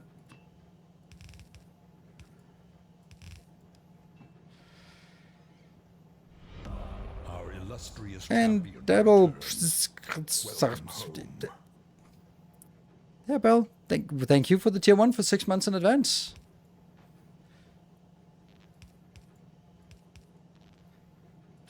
Oh, hold on. Here we actually use the blue ones whenever we can. It's only on other planets where we splurge. This is going to be just a simple build. And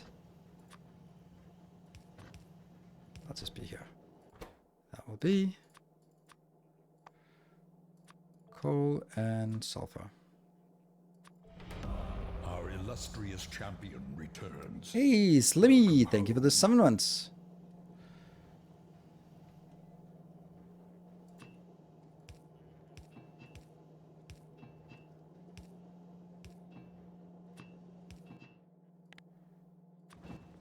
So this works. Gets it out here. Goes on that belt. Goes out here. And then this one is also inbound. And this one. Ah, it fits perfectly. Nice. That's going to be... You know what? Let's... This is actually a really nice build. Let's see. How much is this making? This is making 2 per second. How much is this consuming? So I think we want 2 of these. And then...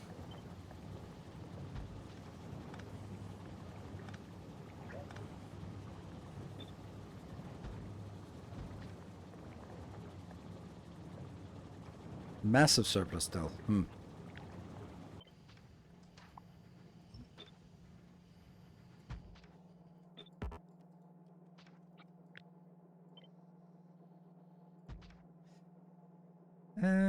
Still a little bit off. There.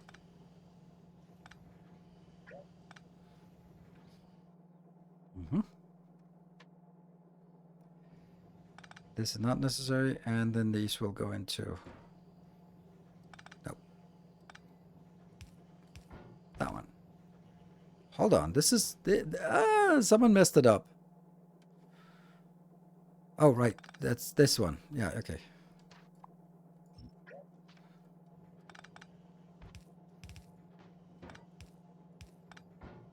Okay, so these will bring in here, and they will be filtered so that the top one is going to be explosive shells. And bottom one is going to be that one. And then...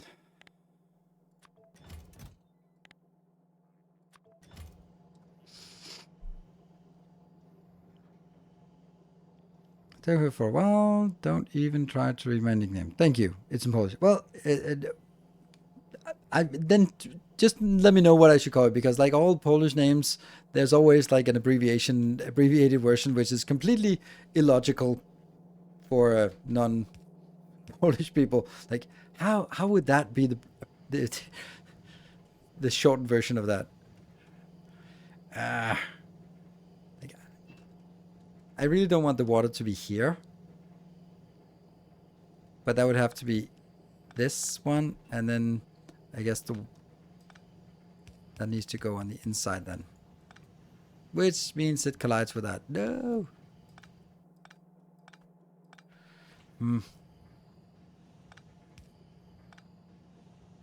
Okay, so maybe just no water on this one.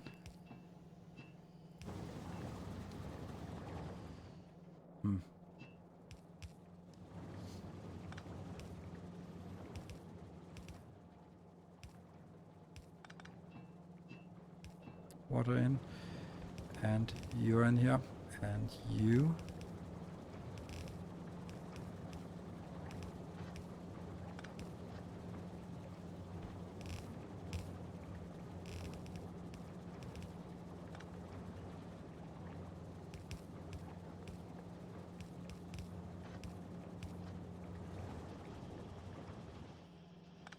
This, not this. And I look like an idiot because that's not what I wanted. I wanted it to be built as far down as possible.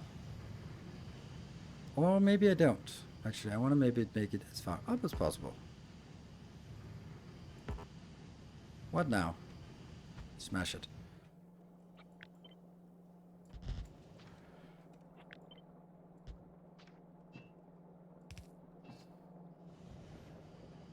Because now I also want the last bit is actually here.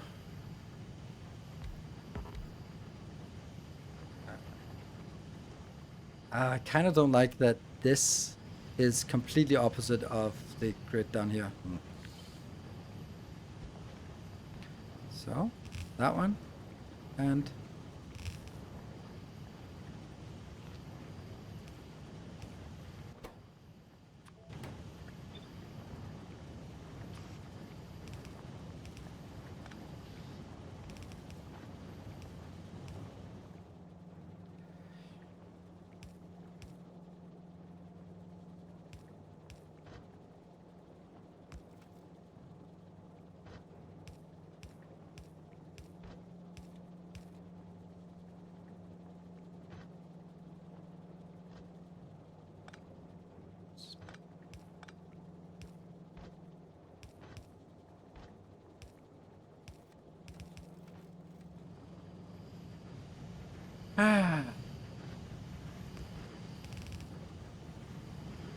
yeah, is that's fine. Yes, that's fine.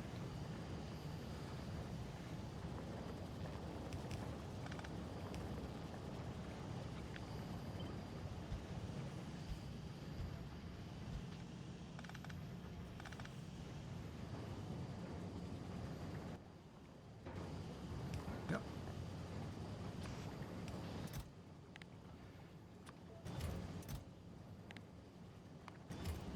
I'm also capping this one at 1 row of each. So this is actually not bad, I think. It's a pretty good utilization. The current from post children about most coming out movies. Childhood nightmares of made children. Oh, nice. Not nice. When social security was created in the US, blah, blah, blah. We don't care about that. Well, we do care about it. We do care very much, but we don't want to need to get depressed about it.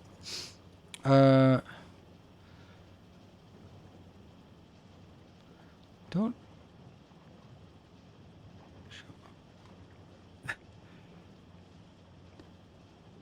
Oh, either how you get from Agnieszka to Ola. Okay, that's actually interesting because I've been seeing a girl called that, and she just calls herself Agnes in when she meets people here. But maybe I should try to call her Ola and then see if she responds and goes, "What?"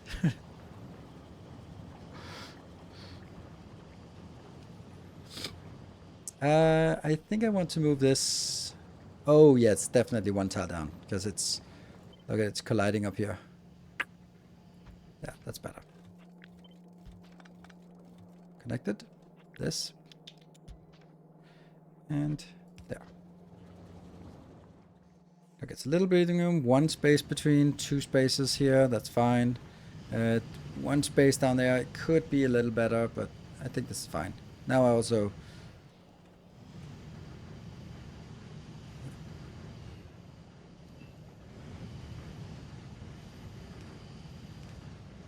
Would this be better?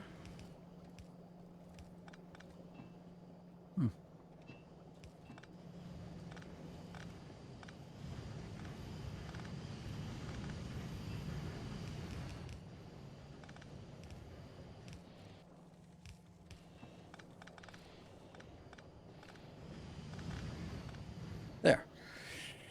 Still kind of feels iffy, but whatever.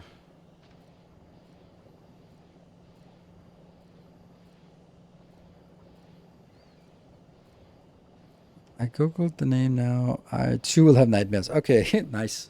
Let's not do that then.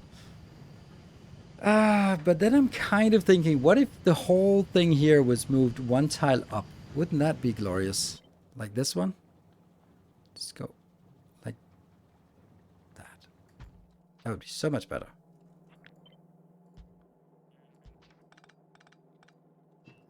Ta-da!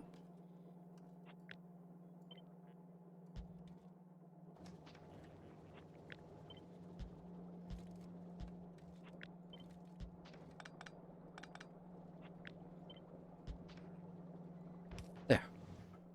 Oh, yeah, it looks correct. Phew. Yes.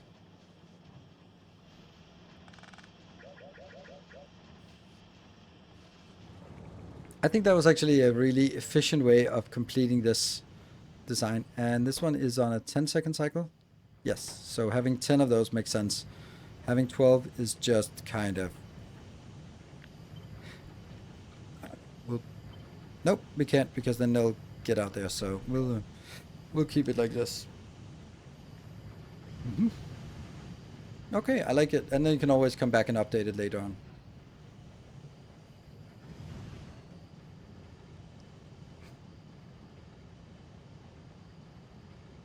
Yeah. Wow, that's a... Oh, let's kill this just to see if we still have... What is this one? These are not... They're not supposed to be here. It's also because I'm missing this star pattern here. Can I superimpose it? Well, I can. It's just kind of a thing then. Oh, I don't want to do that. I don't want to get embroiled in this damn thing. My God, have I fixed this many times in my playthrough before recording? I was like, oh crap, that's the wrong save. Need to do it again. So, yeah. But it looks so much better, especially when you cut these lines out. But that's good. Would not use productivity for uranium processing, or is it not worth it? Oh, I absolutely do. No, I don't really care at this point. Like, you have so much uranium. It just makes it a lot slower. So you could do it. I decided not to do it when you set it up, because when you set it up, we might only have module 1, and it doesn't really make a difference. I put them in here because that's for the Covarex, and that's always nice to have as much as possible of. But yeah, of course we just destroyed everything with the Covarex build. It's just how it is.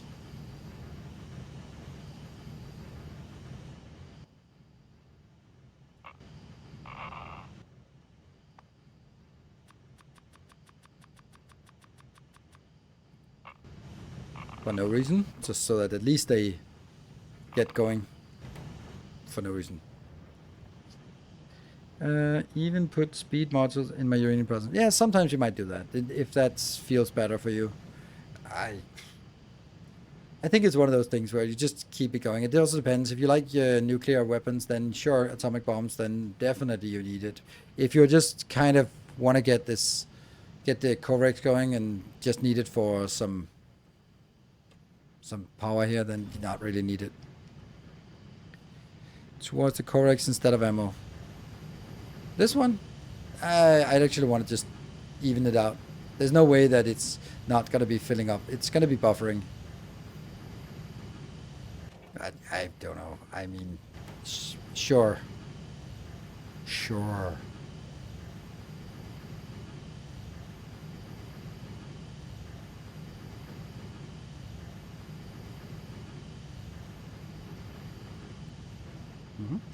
I like it. Let's get back to Volcanus. So, back to Volcanus. What does rate calculator say? It says it's awesome. Like for this part or for this part? This one? Not much. Up here, there's a nice surplus. Even if everything is working. Uranium? Yeah, that's 16. Not much. And then I would also just imagine that, or I would also agree that speed modules are probably better. But then you'd probably just want beacons instead, and then we are kind of looking at new design and hand waving away. So this is not for beacon designed. This is for early game. Okay, so let's look at something that's more... Oh, this one also needs some... There. Mm-hmm.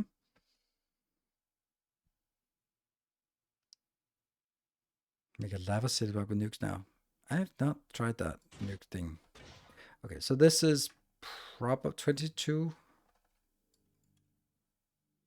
Oh, okay, so I need 2 of these. That's actually interesting.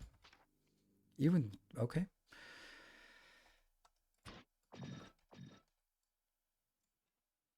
Now it's actually less. If I do... Now I have enough. Do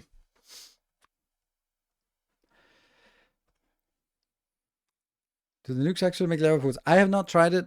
People say it does, but I don't have a character, so I can't really try it.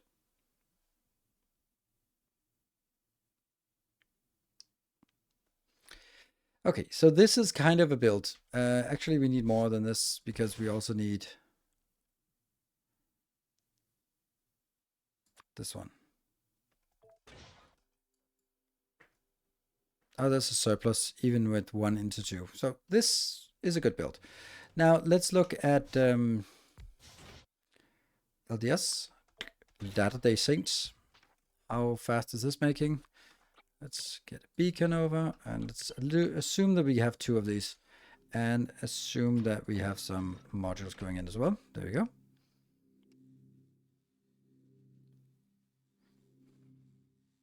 Yes, the Latter-day Saints. They have an affinity for ladders. That's what they do. Also need iron for the circuits. Oh, right.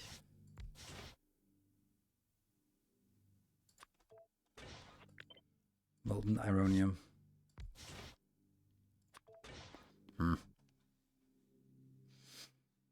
Oh, right. And it also needs additional up there for the red circuits.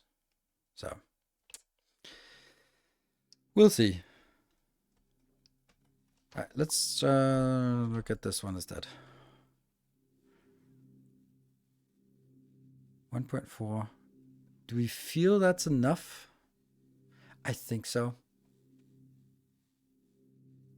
It uses 4 per second, and this one over here uses 2.5. So it's not actually intense on plastic. Yet.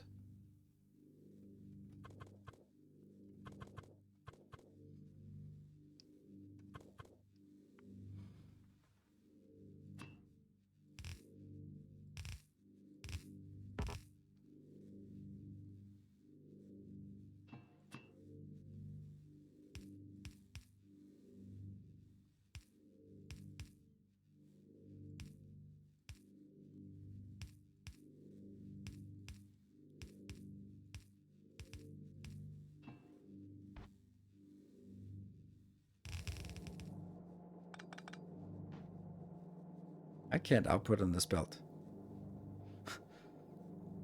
How did that fail? God damn it.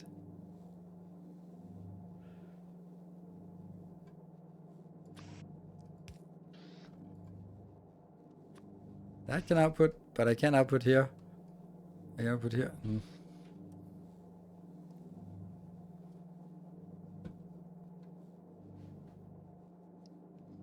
Also need plastic inbound, that's true. So this is icky at best.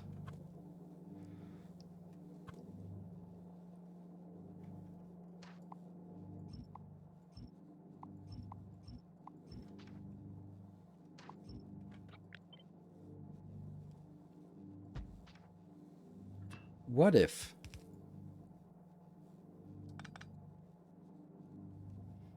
Alright, this one doesn't actually have to be in the middle.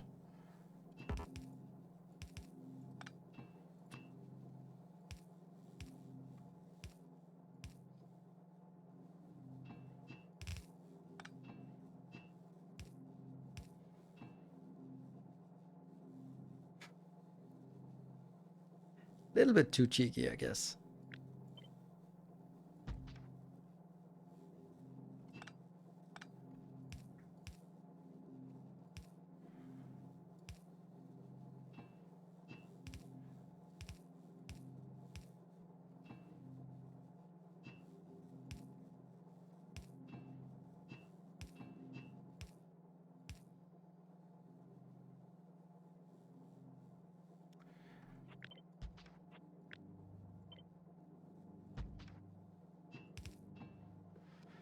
Still gets it, and then I can get one inbound and another one outbound.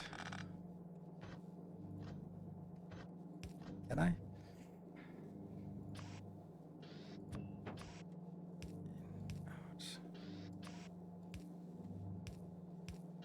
Mm-hmm.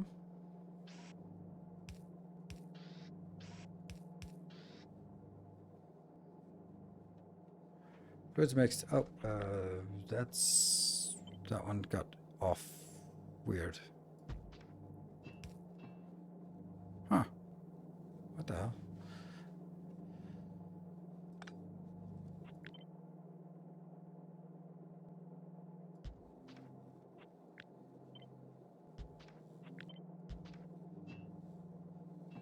Yes, they... Oops. Definitely got mixed.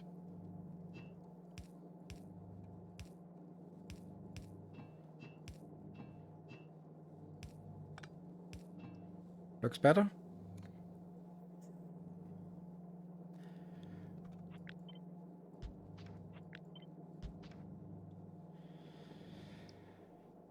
I like this. It's pretty simple. This one can reach everything. Only problem is that it's using so much more copper than iron that it's gonna be an issue. Okay. I have another concern.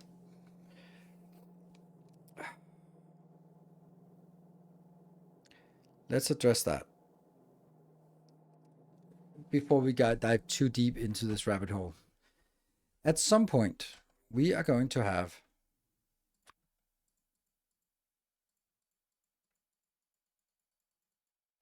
Oh, look, this one. You're gonna be there, and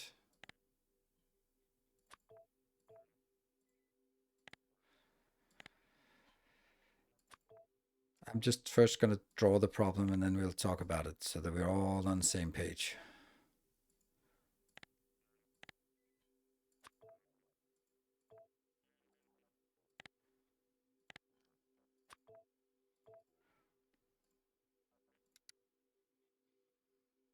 Okay.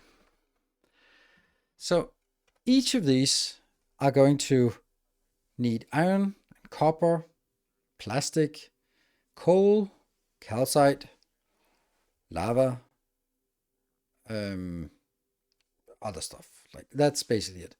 Like calcite, it's so low quantity. Let's just bring it in by a robot. Plastic, it's so low quantity. Let's just bring it in by robot. Okay. Lava. So would that mean that I would want to have every single build here do its own smelting, like this part?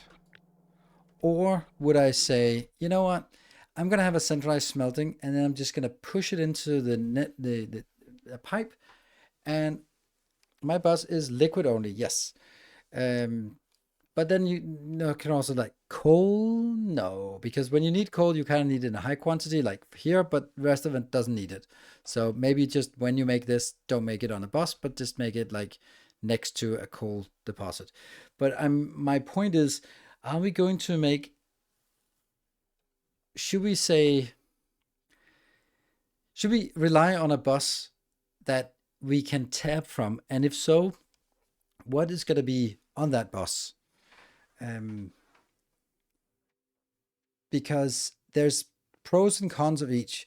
Say the pro is, of course, that it's much easier to balance because we don't have to balance every single thing. Like this is not very balanced. Like it's completely off, like way overscaled with the foundries here for the casting process, the molten iron. So taking that out would mean that we could scale it towards everything. That's advantage, but then it becomes less modular, and we sort of have to say, yeah, each module, it requires some kind of infinite supply of liquid iron, liquid copper. It's not so great, but it does sort of fix the problem. The disadvantage of that is, for example, when we need a lot of stone for here. So are we going to get the stone from the centralized molten iron production facility, and then sort of assume that all the other signs will be using so much iron and copper that I will have enough uh, stone to feed on the line and therefore feed it in here? Or should we say, you know what? I'm gonna make this one. This is gonna be a problem with two different things. It's gonna need a lot of stone. It's gonna need a lot of coal. So I'm gonna build it somewhere that is near some lava, near some coal, plop it down in this city block, and then don't give a shit about anything else. And therefore, I can't rely on having it a bus. I'll just simply say, you're gonna get lava in here, and you're gonna get coal in here, and then you will have rocket launchers next to it. Last time you did science on a bus and regretted it, and said next time you will make it self-contained. OTOH. On the other hand, liquid metal bus is such a simple solution. Yes. Liquid metal, yes, but I didn't do liquid metal. I did solid metals, and I did circuits. So I think that my mistake from previously was particularly that I suddenly had like a centralized red circuit built, which is fine until for blue. Then I scaled it for blue, and then suddenly I need way more for purple science, and then I don't really have a way to get that because now I already built it and scaled it, and then I have to rebuild it and stuff and stuff and stuff. So if I could sort of say, I built this module, it produces X per second, that's fine. It might be outdated, but I know that it will always produce that. And then when I build the next, it'll produce that. When I build the next, it'll produce that. When I build the next, and then I build them wherever I have some things needed. For example, the purple science should probably be built somewhere there's a lot of space for throwing things back in lava, while the military science should be built close to a gigantic coal deposit so we can tap that. And blue should be built next to a sulfur, because that's not how we make sulfur. Actually, that sucks. No, it needs coal as well. So swap military with red green. No, that's not what I'm shooting. This is not where they're supposed to be. This is just articulating the issue of, am I going to make a bus that they can draw from, or am I not going to make a bus and instead sort of rely on, hey, they can be built anywhere, so you have more flexibility. It's not like, oh, if you can't get this space, this much space, then you can't build this space. So I think yeah, exactly. No foundation yet to build that many insertions in lava. Yeah, true. So it will need to be like buses or belts in and circle around and just drop it in as where we can. I am like, some things are given. I'm going to build the red, green, and blue science or circuits inside the location, inside the city block I need. I think that's the best. The question is then, is it lava I take in, or is it liquid iron and liquid metal? And also, when I leave something out, should I always say it goes out the top? Because then I can later on stamp down a blueprint that is just rocket launchers. Because then I'd want the rocket launcher there, and then I know that they can just go in there.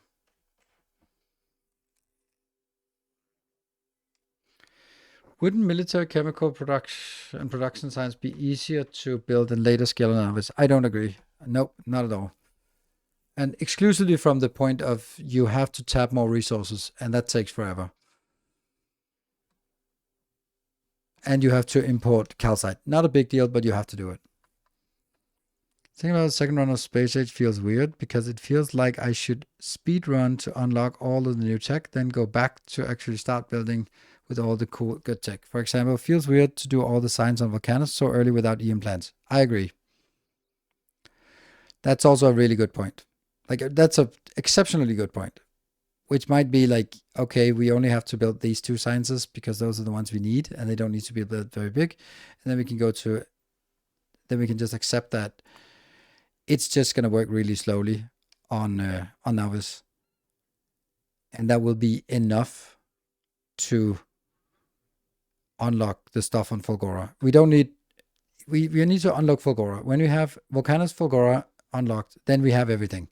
The stuff we get on here is not interesting. Like, this is I think that early game is Novice, mid game is Volcanus and Fulgora, late game is Gleba and Aquilo. That's how I look at it. None of this changes my builds.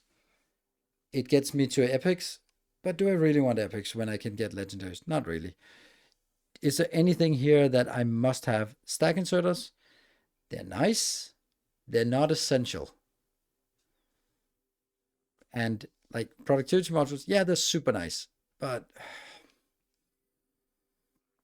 they're also a pain in the ass to do. So yeah, and Spidertrons, not necessary. Better belts, not necessary. Tree and fish farming, not necessary. There's nothing here that I'm super excited about getting. Rocket turrets. The rocket turrets are not the only place you need rocket turrets is on Gleba and on spaceships to Aquilo. So since I'm not on Gleba and I'm not going to Aquilo anytime soon, then rocket turrets don't have a value. Stack inserters are only really needed once you start messing with quality, because you can you are going to need to move faster, and then quality bulk inserters are probably going to be fine. You forgot you need a rocket turret for captured spawners. Captured spawners.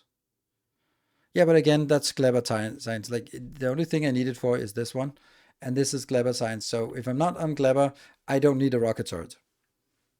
There's nothing I need a rocket turret for until I get to Gleba. So if yeah, but I guess yes, you're right. But again, it's like that's also Gleba. Except well, it isn't, but it's a novice, but it's part of Gleba tech. So for me, you can take badness with Bazoo. Oh yeah. Would you consider Fulgora first just to unlock EM plans and then go to Volcanus? No, I would not. Because cliff explosives. Cliff explosives are way better. Yeah, productivity 3 are nice, but not necessary. They're very nice. They're very nice, particularly because they also enable you to start making rare quality or even epic quality, which makes a huge difference. So it's not going from tier 2 to tier 3 is not a particularly amazing. What is it like going from plus 6? I don't know what that actually is. I can't remember what a 2 is. That's plus 6 to plus 10. That's not what gets it. It's the fact that once we get this one, it can reasonably expect it to go from basically plus 6 here to plus 16 reasonably, which is a massive, massive upgrade. So that's the value. This is the real value we get here. So, but that needs a lot of different scale. Yeah, we also get the biochambers. They're so awesome. Fuck off. Yeah, so I think that the revision here is that we want to go here, not do this, not do this. Just get a little bit of this, a little bit of this. I mean, seriously, isn't even necessary? Like, am I just overcomplicating things? Because what is it we want here?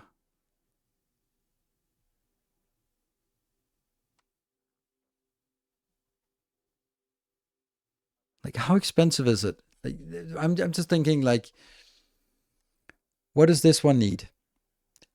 Flying robot frames, low density structures, processing units. We kind of have those. Like, let's redo Volcanus cold refreshment with biochambers. Yeah, baby, let's do it. I was almost doing that. And Holmium plate is better with Founders. That's absolutely correct. And Holmium is the bottleneck on Fulgora. So, yeah. I am a little bit in doubt whether it would be. And I know, don't.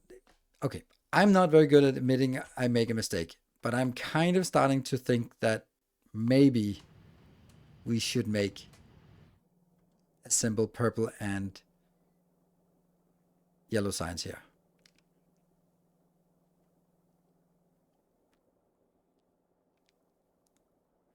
Uh-oh. Oh no.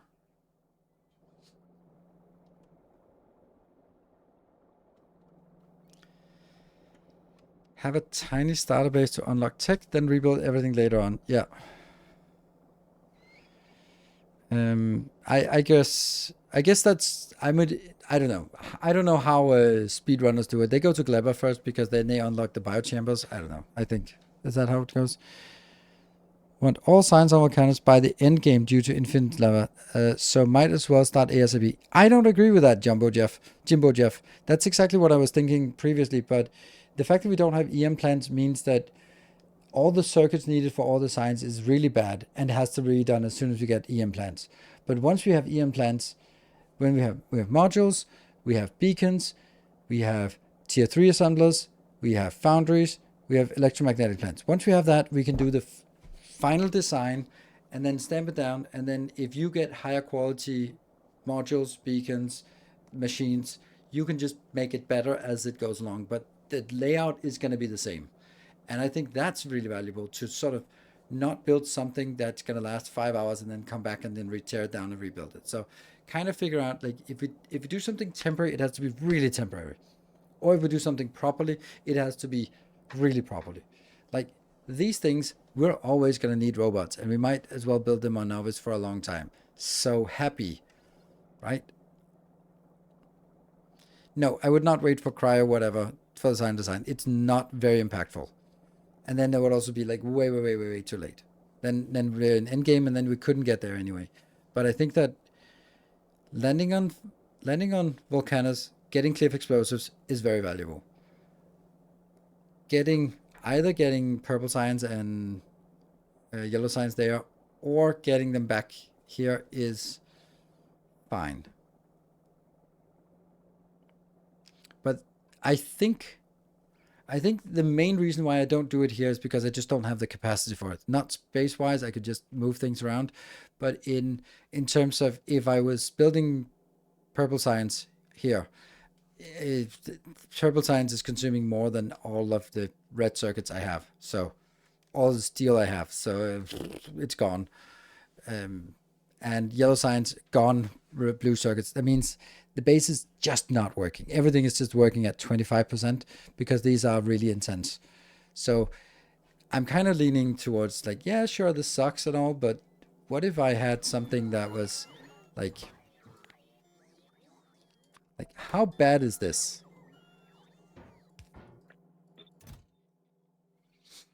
We don't have the flying robot frames, but that's the least of our issues. It's right here, so we could just grab it and put it in a box.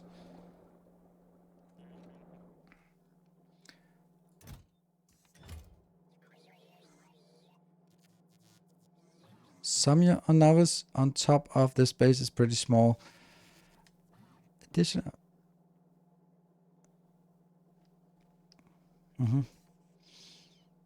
And the thing is, when we get the yellow signs, we can also do that. I don't like this, but we did kind of say that how fast was this producing? This produces per minute, 12 per minute. It's not much. But if you also did, when we unlock this, which is what we're going to unlock as fast as possible, then this is a different, then it's 16 per minute.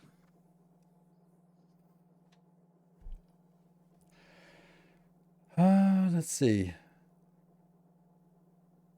And it's going to be the same because they have the same crafting time. 16 per minute. And let's just look at the researches that here, for example. Like, what are the things that we really want here? That's military, that's 150. So that's like 10 minutes of just chugging along. Then we want that one. That's half an hour of chugging along with just 2 assemblers.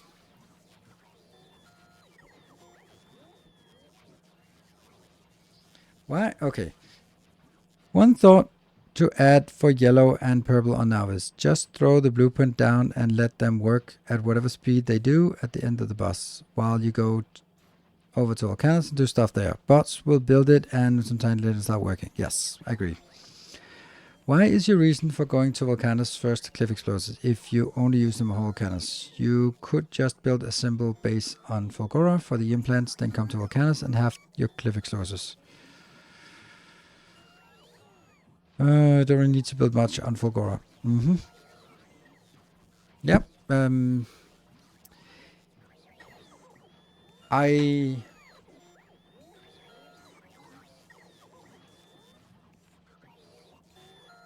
Let me think about that, but not today, because we didn't get an extra hour. It's this one. The mech armor is... going to Fulgora and not getting mech armor is bad. And that's 5,000. That's the one thing we want. The EM plants, of course, we unlock those pretty quickly, but it's the... Damn, that's actually really simple to unlock. That's 50 home, but we also have to set up a production to actually build it. So we do have a production of holmium, steel, processing units. We have to do that. Tier 3 steel module is pretty good. I don't know. I don't think that's important.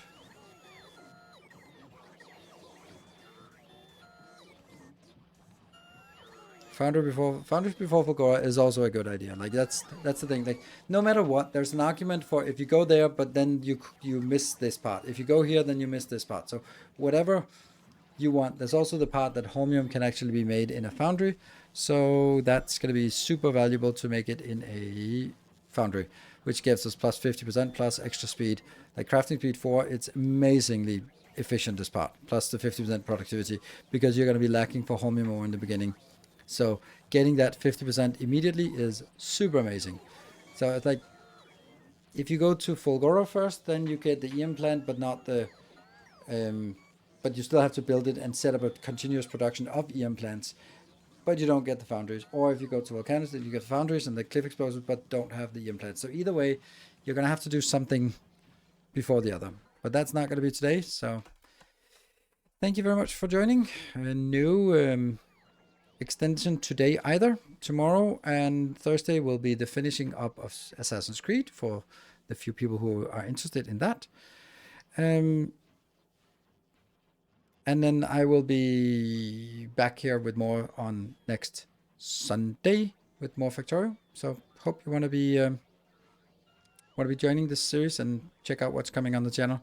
This is the last week of Assassin's Creed, so if you're not interested in that, we get into Foundry after next week. So that should be interesting. And then Captain of Industry is on the docket as well. Thank you for watching. Good night. Take care and stay effective, everyone.